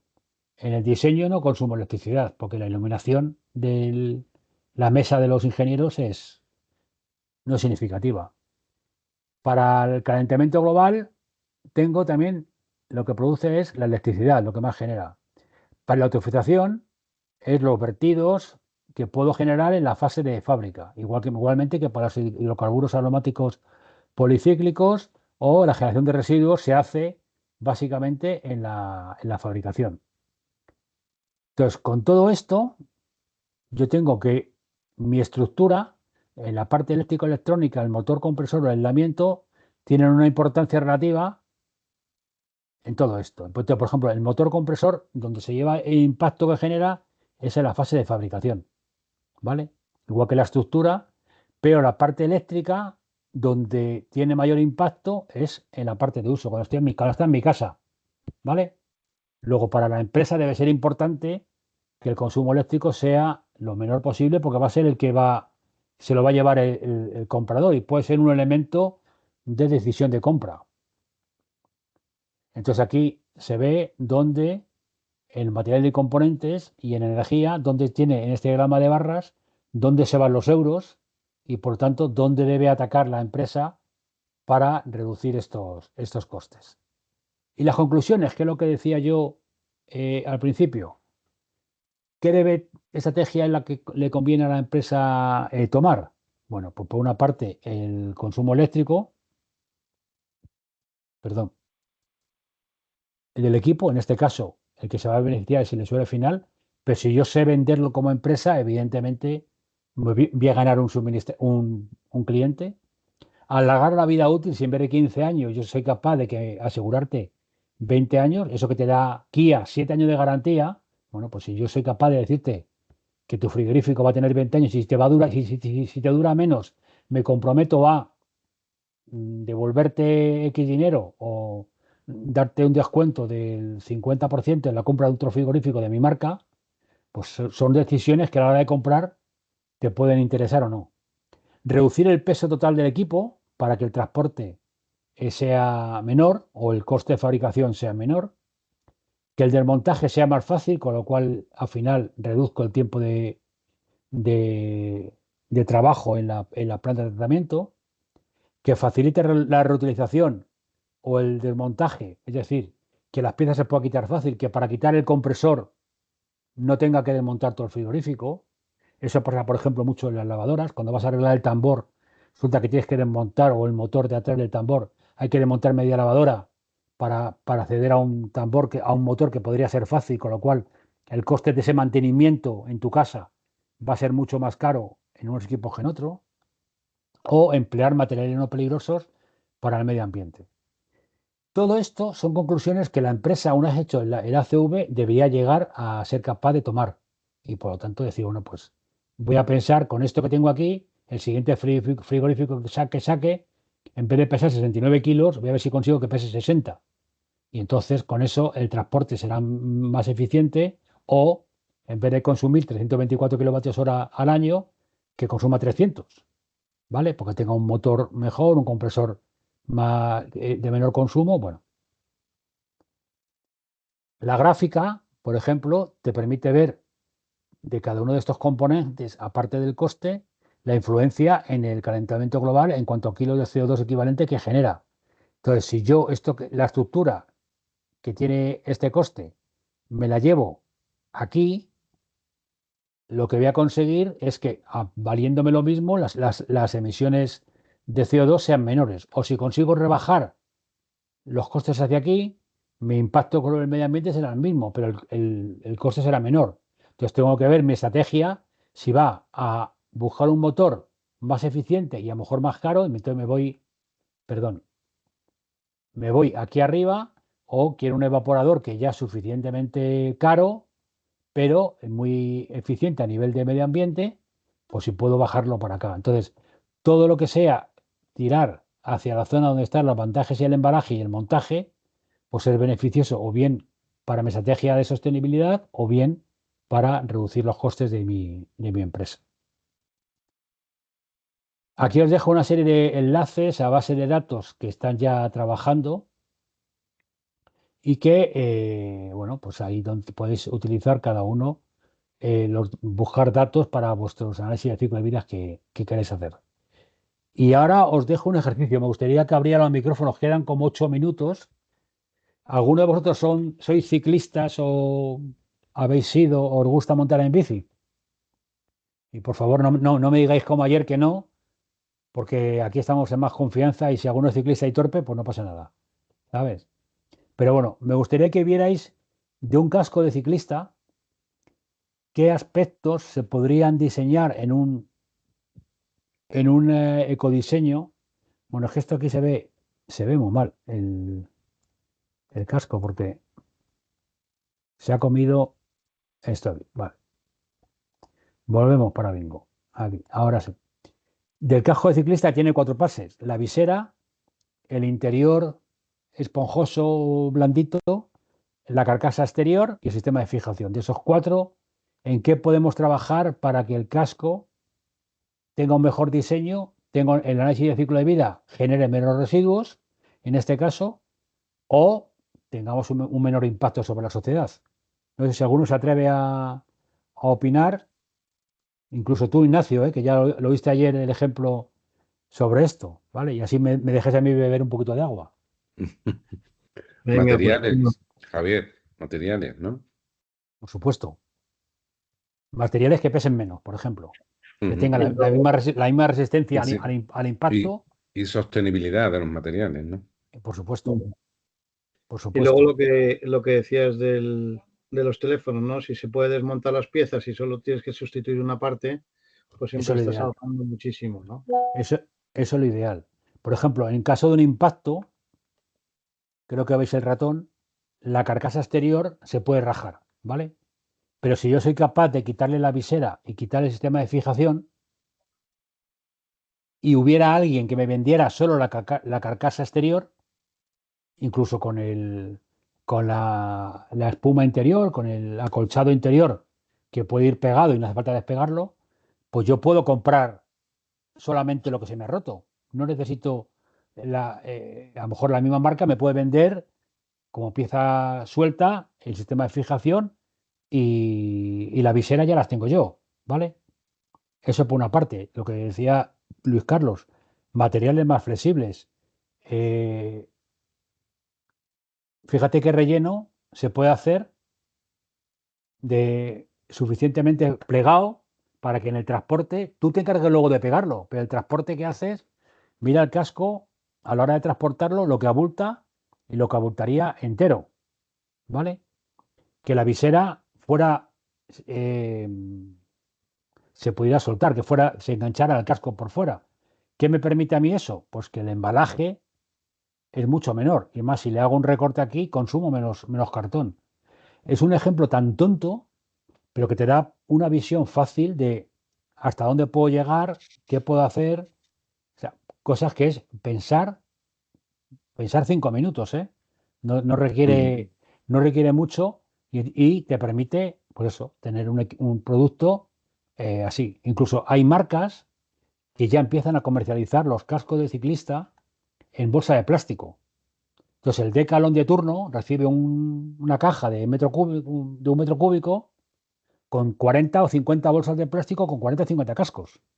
Y tú cuando compras, ¿qué compro? Compro el casco. A mí no me des cartón, se le voy a acabar tirando.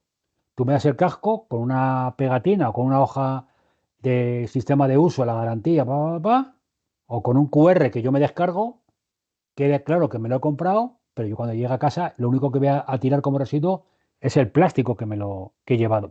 El cartón me sobra. ¿Para qué lo quiero? O lo mismo pasa con los zapatos, ¿eh? O sea, ¿para qué quiero yo la caja de zapatos?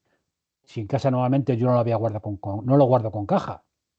Salvo que sea un zapato de lujo de Jimmy Choo, entonces vale más la caja que el zapato, o vale más el zapato. No sé. Yo ya cada uno, pero que hay muchas pequeñas acciones tontas que permite hacerte esto, ¿vale?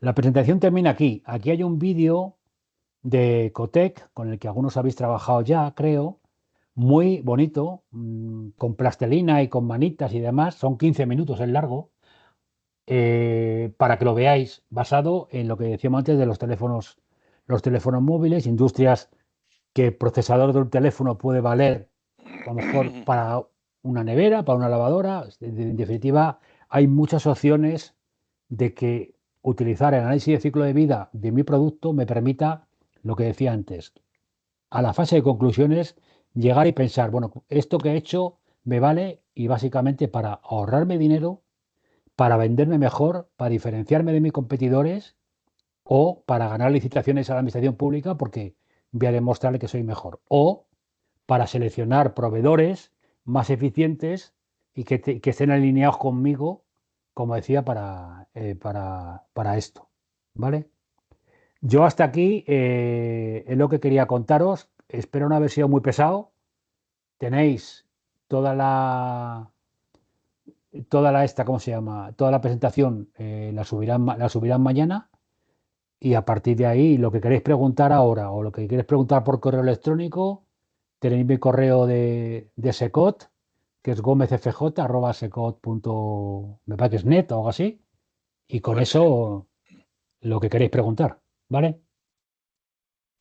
Yo antes de que se empiecen a ir, soy Paloma, quería decir que en el chat ya he puesto el enlace de la encuesta que hay que hacer en todas las formaciones y el enlace de la documentación que has tenido, que ya me ha dado Miriam, que es está subida esa presentación. Perfecto.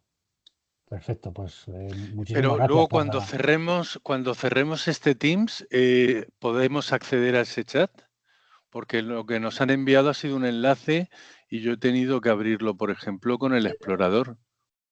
Sí, bueno, pero puedes coger, el enlace lo puedes copiar en cualquier lado y guardártelo y verlo en cualquier sitio. No, era por si iba a tenerlo accesible posteriormente. De todas maneras, va a estar accesible, todo el enlace de las documentaciones y de encuestas de formación interna de Madrid lo tenéis en el apartado del site de Madrid de formación interna. Ahí están todos los enlaces puestos. Y luego en el site del observatorio creo, Pepe y Miriam, que va a estar colgado de la presentación tal cual en PDF para poder acceder a ella y poder acceder, por supuesto, a los dos vídeos de YouTube. Os acabo de colgar mi correo electrónico de SECOT para que lo tengáis y bueno, pues a partir de ahí, cuando queráis, cualquier duda que tengáis o cualquier comentario, pues bienvenido, ¿vale? Yo quisiera poner un ejemplo en base a mi experiencia profesional. Y voy a hacer un poco de abogado del diablo. Yo siempre que oigo hablar de la industria textil, está muy bien el reciclaje del algodón, efectivamente, hay muchos residuos, pero yo he trabajado durante bastante tiempo en la industria textil y desde hace 30 años, 40 años, el principal residuo más contaminante era el tinte y las tenerías y el curtido de piel, ¿no?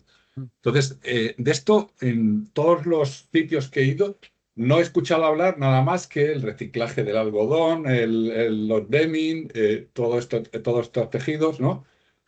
Y no se habla nunca de tintes y tenerías. Y quizás sea por un motivo, y es que no hay.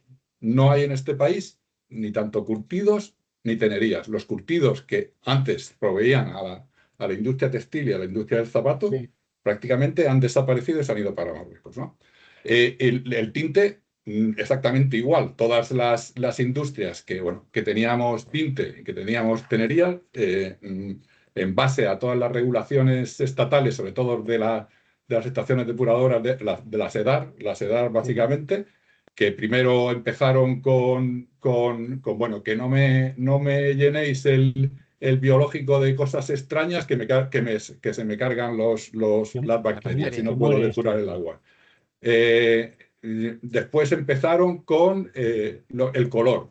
Bueno, nosotros recurrimos a las IPPCs, a los bits de IPPC, de las mejores técnicas disponibles, máquinas para que absorbiesen prácticamente todo el color. Bueno, imposible. Bueno, entonces se decidió subcontratar tinte y, por supuesto, también subcontratar el curtido de pieles, ¿no? Por todas estas regulaciones. Bueno, hablamos de la temperatura en el tinte, que todos los procesos de tinte básicamente requieren calor, ¿no? Y tratamiento de tinte en frío, pues no funciona demasiado bien de absorción del color.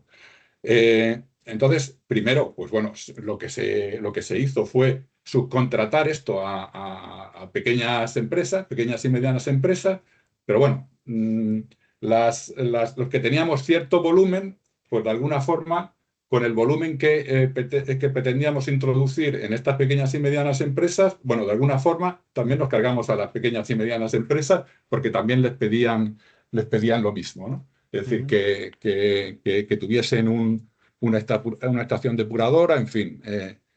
Y al final lo que se hizo es trasladar el problema a Marruecos, Argelia, etcétera. Es decir, que con lo cual los problemas medioambientales no los tenemos en España, sino que los tenemos en otros países, en Marruecos. En las tenerías prácticamente igual. Nos hemos cargado todas las tenerías de Cataluña, de la Comunidad Valenciana que había, prácticamente ahora todos los cueros y eso son importados, ¿no? Son importados limpios para realizar pues tanto zapatos como prendas, ¿no?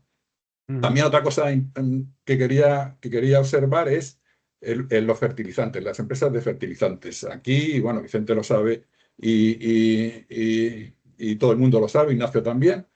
Hay un ecosistema muy sensible que es el del Mar Menor, ¿no? Entonces, allí está básicamente producido por todos los invernaderos del campo de Cartagena.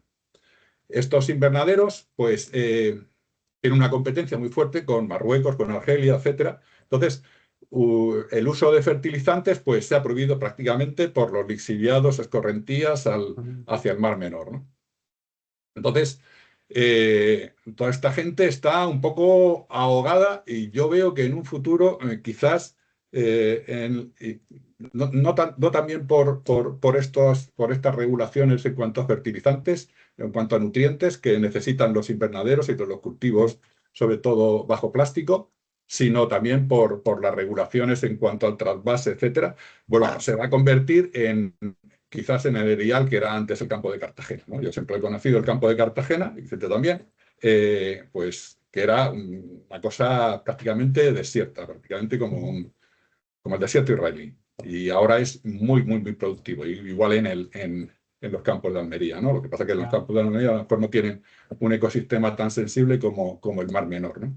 Y después también el ejemplo de la minería y la extracción en canteras en cuanto al mármol. Es decir, yo soy también de una zona de aquí de Alicante que es Pinoso, que tiene una cantera, un monte con un mármol bastante bueno, que lo explotan varias empresas. Principal Levantina, ¿no?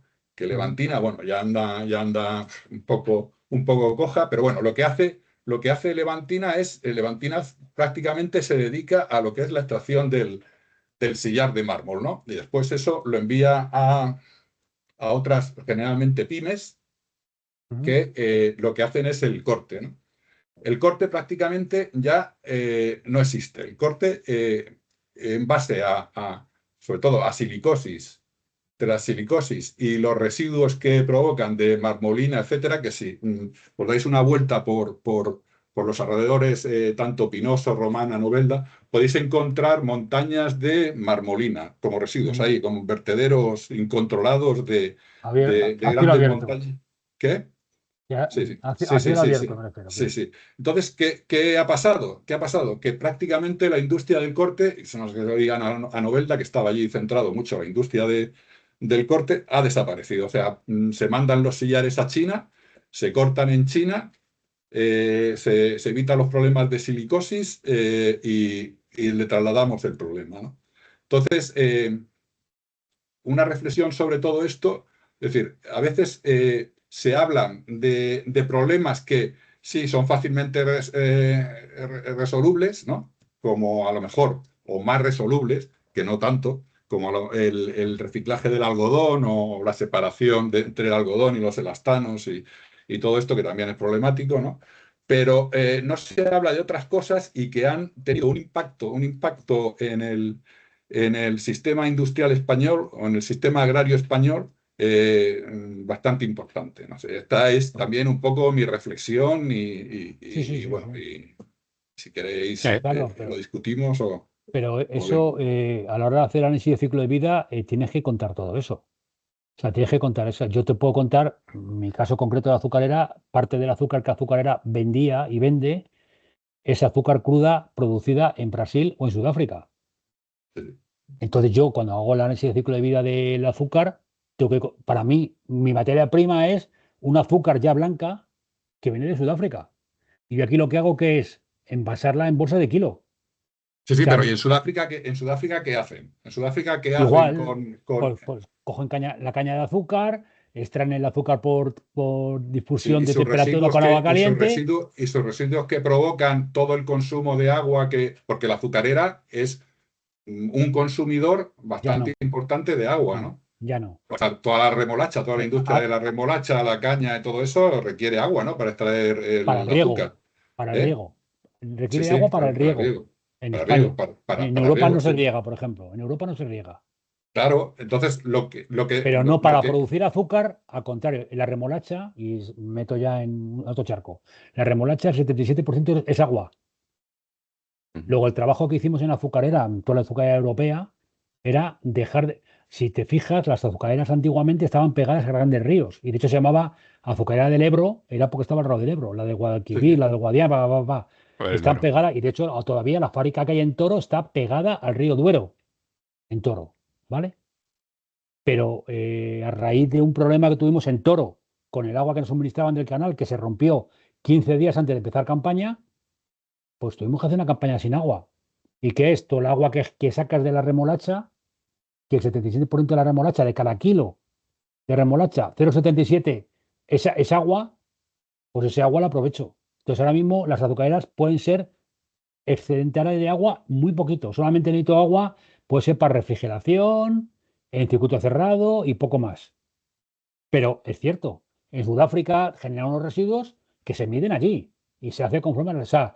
Pero no porque yo lo haga en Sudáfrica. En Sudáfrica hay unas empresas mucho más adelantadas que en España, y que en Inglaterra. El grupo azucarera pertenece a un grupo en el que hay fábricas en China que son un desastre, en Sudáfrica, en Inglaterra, o sea, en el Reino Unido y en España. Y en Sudáfrica se trae porque es más barato producirlo allí con todos los condicionantes ambientales que tengan, que los desconozco, pero los tienen y fuertes, y el azúcar viene en barco a España y en España se empaqueta.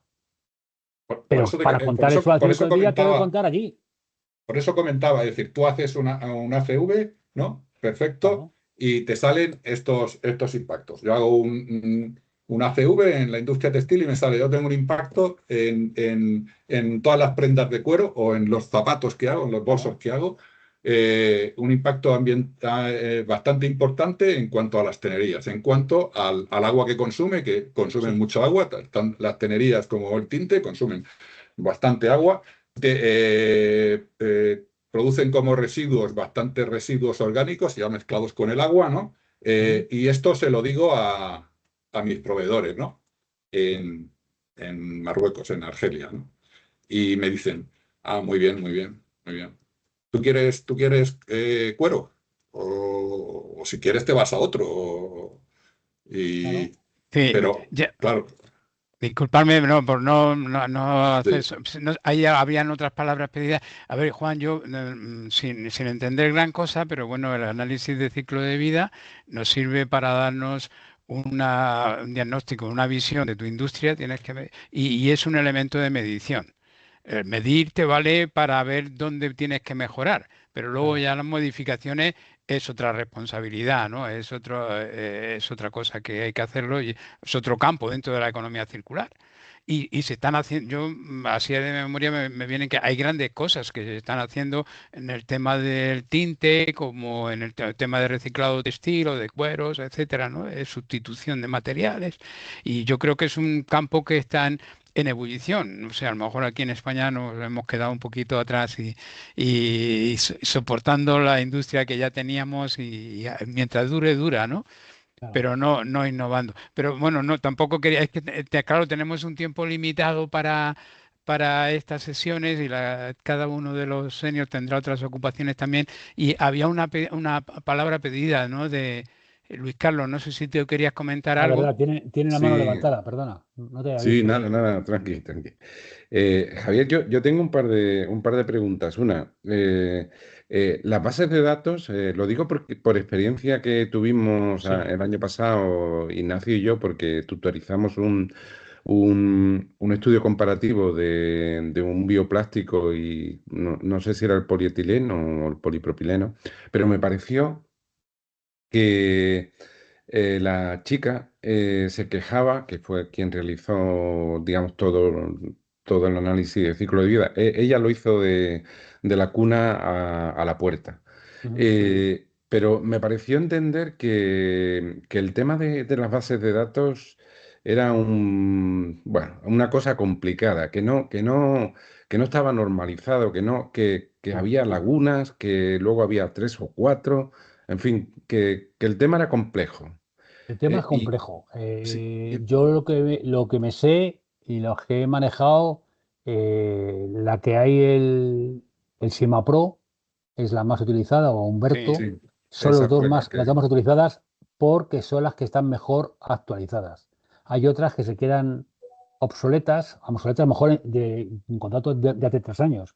Pero claro, si tienes una que se actualiza cada 1 o cada 2 años, pero evidentemente luego, no sé cómo decírtelo.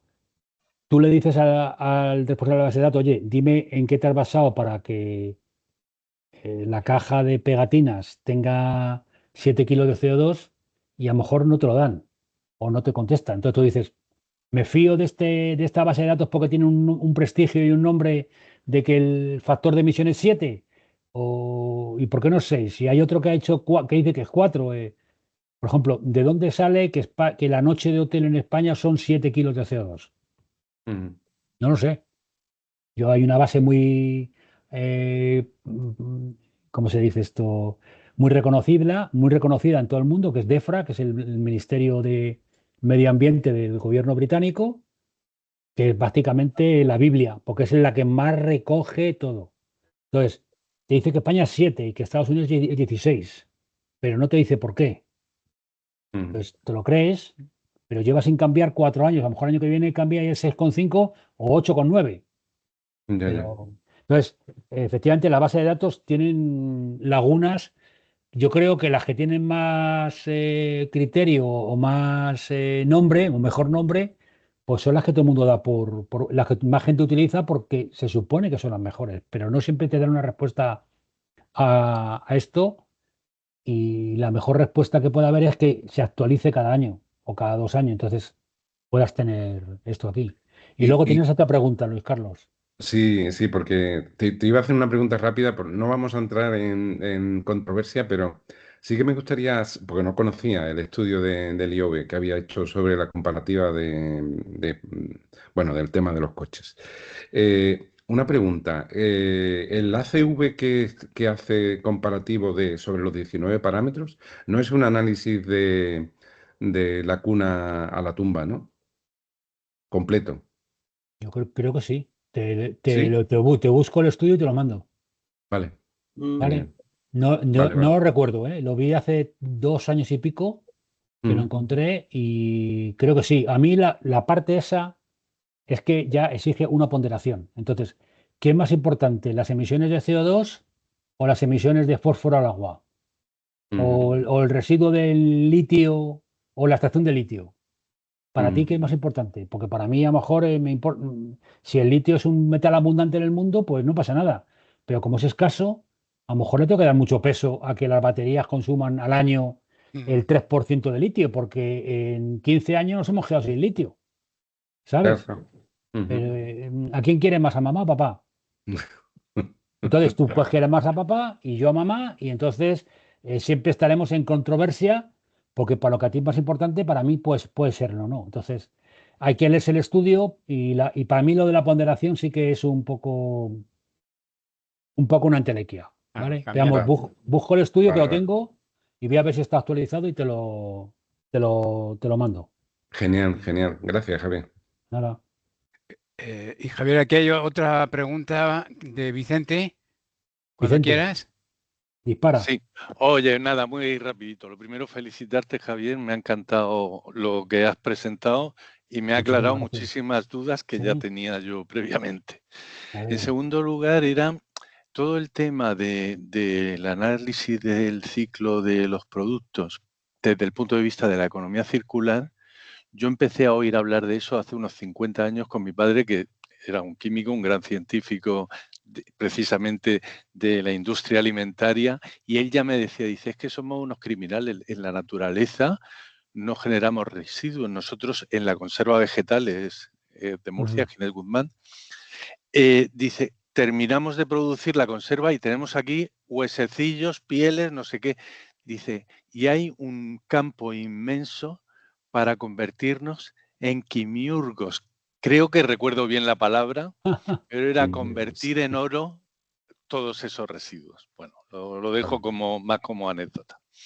Luego, en segundo lugar, has hablado, pues, de que las empresas tienen que ganar dinero y todo esto. Vale, yo por otro lado soy muy consciente, yo soy economista, de las limitaciones que tiene la contabilidad y el mundo financiero, que no nos está aportando información de los desastres que están organizando algunas empresas. Y lo que es peor, la sensación que tenemos de que son impunes, o sea, de que hacen cosas que son muy malas para el mundo mundial y sin embargo salen vivos de ahí y no sé, se derrama ahí una balsa entera en Alcoyar, no sé qué, pasan cosas y aquí no pasa nada. Es casi como lo que decimos casi en conversación de bar con los políticos, es que aquí no paga nadie los daños que hace. Ya. Y en último lugar, que esta es un poco sí la pregunta, es el análisis de ciclo de vida. Yo he visto que está muy bien montado y ya lo pregunté en una formación anterior. Digo, a mí me preocupa el mundo de los impactos. Yo tengo una visión que es pues ESG y en la parte de medioambiental me ha encantado ver tu presentación porque veo que hay muchísimo detrás de estudios, de universidades, de gente que sabe, que va midiendo. Pero ¿y la parte social y en la parte de gobernanza afecta el ciclo de vida o está solo pensado para el mundo medioambiental? Y ya termino. Empiezo por el final. Está pensado solo para el mundo ambiental, ¿vale? Lo que yo sí hago, esa consideración, y es de mi propia cosecha, que debería completarse con la parte social, la parte de impacto económico y la parte de gobernanza. Como te decía, a mí me pasó en una fábrica, y lo hicimos en todas, qué impacto económico genero yo en este municipio de León de 8.000 habitantes. Y al final el alcalde decía, coño, pues es verdad que deja dinero. Digo, hombre, tantos camiones, ponte que la mitad de los camiones reposten aquí, ¿cuánto cabe en un depósito de un camión? ¿Cuántos días al año vienen aquí los camiones? Multiplica. ¿Cuántas noches de hotel? Yo voy a mi agencia de viajes de mi empresa, digo, ¿cuántas reservas has hecho en ese pueblo y en los pueblos de alrededor de noches de hotel en este año? 425. ¿A cuánto vale la noche? ¿A 65 euros? Tanto dinero. ¿Cuánta gente ha comido aquí? ¿Cuánto? Entonces, tú vas viendo eso y cuánto a la ferretería del pueblo, a la industria de mecanizados del pueblo de al lado. Entonces, todo ese impacto social hay que ponerlo en valor. El impacto social de cuánta gente que trabaja en la industria vive en esa población o en las poblaciones de alrededor, que si no se irían a la famosa España vaciada, se irían a vivir a León capital. Sí, Javier, pero lo que me preocupa es que ese impacto sea una inventada, sea lo que se le ocurra a cada uno, pues mira, no sé cuánto. Mientras que en la parte de medioambiental sí que veo que está muy reglado, que se va adquiriendo una medición más exhaustiva, más, en mi opinión, más perfecta. En la otra yo creo que hay un poco de, bueno, pues a mí se me ocurre que... Yo lo que hice, y yo soy de número, yo lo que hice es lo que te he contado, cuántas noches de hotel, y dije, mira, el impacto directo es este, en dinero. El impacto indirecto en población que vive aquí, lo calculé, cuántas personas de mi fábrica, que había 120 personas en plantilla, pues 75 vivían en el pueblo. Y yo calculo que la mitad, si no vivirían ahí, porque son gente que ha venido de otras poblaciones, trasladados por la empresa ahí, si pudieran elegir, o se hubieran quedado en su pueblo, o se irían a vivir a León capital. ¿Eso cuánto supone? Por el dinero del Carrefour te lo gastas en el Carrefour del pueblo. No te vas a León capital a comprar. Entonces, ese impacto yo lo hice numérico. ¿Con mejores o peores estimaciones? Sí, pero numérico. No, si bien explicado, está claro, sí. Si yo el impacto social... Una de las cosas que más odio es el greenwashing que se ha practicado en los últimos años, que es directamente asqueroso. Digo, y esta mentira que nos están diciendo, ¿cómo podemos tragarla como que eso es sostenible? Ya, pero eso es como todo lo que pasa. Vivimos ahora con unos medios de comunicación que nos invaden, o sea, que nos invaden, que nos genera una avalancha de noticias que yo no sé muy bien cómo gestionarlas. Llega un momento que te saturan. Entonces, somos suficientemente mayorcitos, sobre todo nosotros, para saber leer de ahí. Saber leer, ¿sabes? Y luego te quería hacer un comentario, ya termino, lo de que decía, ejemplo, de la presa de Alcoyar, que a mí me pilló como director de medio ambiente con una fábrica de azúcar en el pueblo de La Rinconada, que está a 25 kilómetros de la presa de Nalcollar, y a nosotros nos vino de narices, porque gestionamos todo el residuo que teníamos acumulado de carbonato cálcico con ciertas impurezas de materia orgánica para neutralizar el vertido ácido de la presa de Nalcollar. Nos pusimos una medalla como una catedral, ¿vale? Chiripa, fácil, no nos costó un duro porque encima nos pagaron el transporte, no ganamos un duro, ¿vale? Perfecto. Pero conseguimos utilizar un residuo para neutralizar un desastre ecológico que había habido. Y a partir de ahí, ese residuo, en vez de ser el residuo de carbonato cálcico, ahora Azucarera lo vende bajo nombre de Carbocal y se vende para neutralizar suelos ácidos en las dehesas de Extremadura, en parte del norte de España y demás. Luego hemos hecho de un problema otro. Sí, lo que te decía de valorizar, ¿no? El quimiurgo ese que hace maravillas. Pues ahí hemos valorizado. Y si hablabas de Murcia, por otra parte de mis trabajos actuales, yo soy de allí.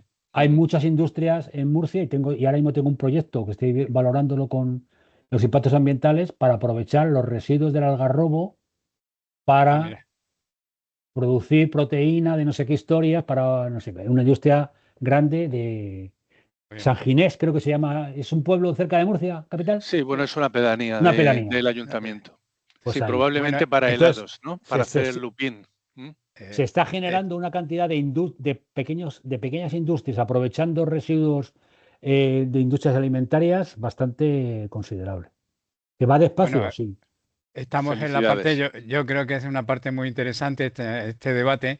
Jesús Lázaro tiene otra pregunta. Yo lo lamento porque, claro, hay muchos seniors que ya tienen establecido y ya nos hemos quedado un poquito en torno a la mitad de los que estábamos, ¿no? Pero importan más las preguntas, Pepe. Yo de momento puedo, todavía 10 minutos más todavía tengo. O sea pues que... Eso es, ¿no? Es decir, si queréis damos un poquito...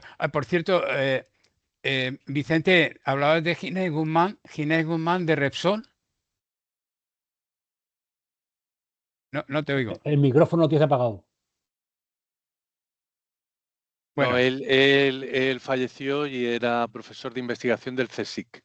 Se dejó la universidad para ser, y es un referente en industria alimentaria, porque bueno, era el decano de los químicos, bueno, tenía un montón de cosas. Vale, gracias. Bueno, Jesús, que tenías una pregunta pendiente. Hay muchas aportaciones positivas y bueno, creo que aunque no las comentara yo, sería muy interesante lo que habéis desarrollado.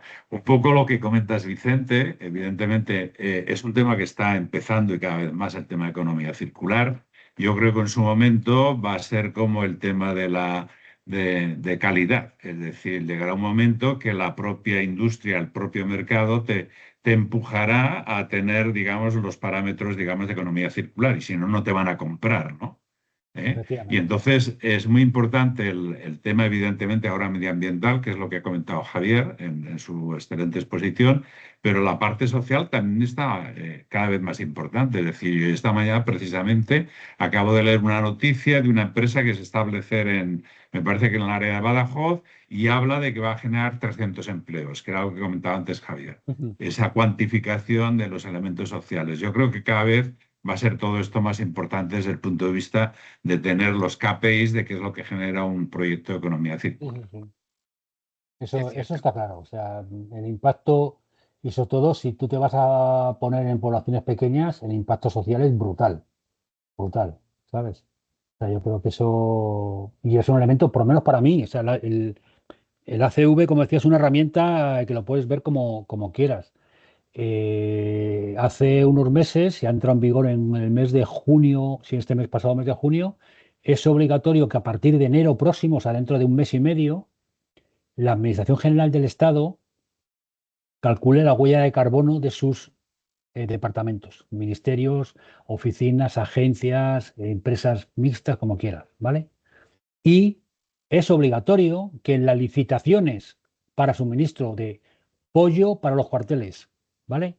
Guantes para las cárceles, cualquier suministro a empresas de Administración General del Estado, los proveedores hayan calculado su huella de carbono. Lo quieras o no lo quieras. Entonces ya empieza a ser limitante. ¿Cuándo llegará una CV? Llegará cuando llegue. Pero De momento se está exigiendo al proveedor una cierta garantía de sostenibilidad con un elemento medible y reproducible. O sea, si tú me dices que tu huella de carbono de tu empresa son 3 kilos de CO2 por cada kilo de tornillos o por cada litro de pintura, yo puedo compararte con otras empresas de fabricantes de pinturas y veré si para pintarle mi cárcel te cojo a ti o cojo a otro. Y será un elemento de decisión a la hora de valorar el pliego de condiciones. ¿Vale? Pero ya está obligados a ponerlo. O sea que es un paso a más para meter ese aspecto. Sí, la compra verde de la administración y de las corporaciones que van ahí, pues nos impulsa hacia la economía circular y a la medición del impacto a través del LCA o semejantes. Elena tenía la palabra. Sí. Muy rápidamente, felicitaciones, enhorabuena por la presentación y por todos los comentarios que han venido después, porque creo que han abierto puertas a consideraciones que luego multiplican los impactos y los efectos. Yo quería añadir solo una pequeña otra observación que se relaciona con el tema de legislación nacional, pero legislación también o normativas internacionales. Hoy en día la globalización y sobre todo las grandes empresas que operan en distintas áreas geográficas del mundo, evidentemente están relacionadas, obligadas o no, con el respeto de una cierta legislación. Y además esto tiene un impacto que tiene diferentes consecuencias. Las grandes empresas que hoy están sujetas a las legislaciones, pero también por el tema de sus consejos de administración a respetar un cierto tipo de política de sostenibilidad, pueden, si quieren, acercarse o aplicar estos medibles que tú también has elencado.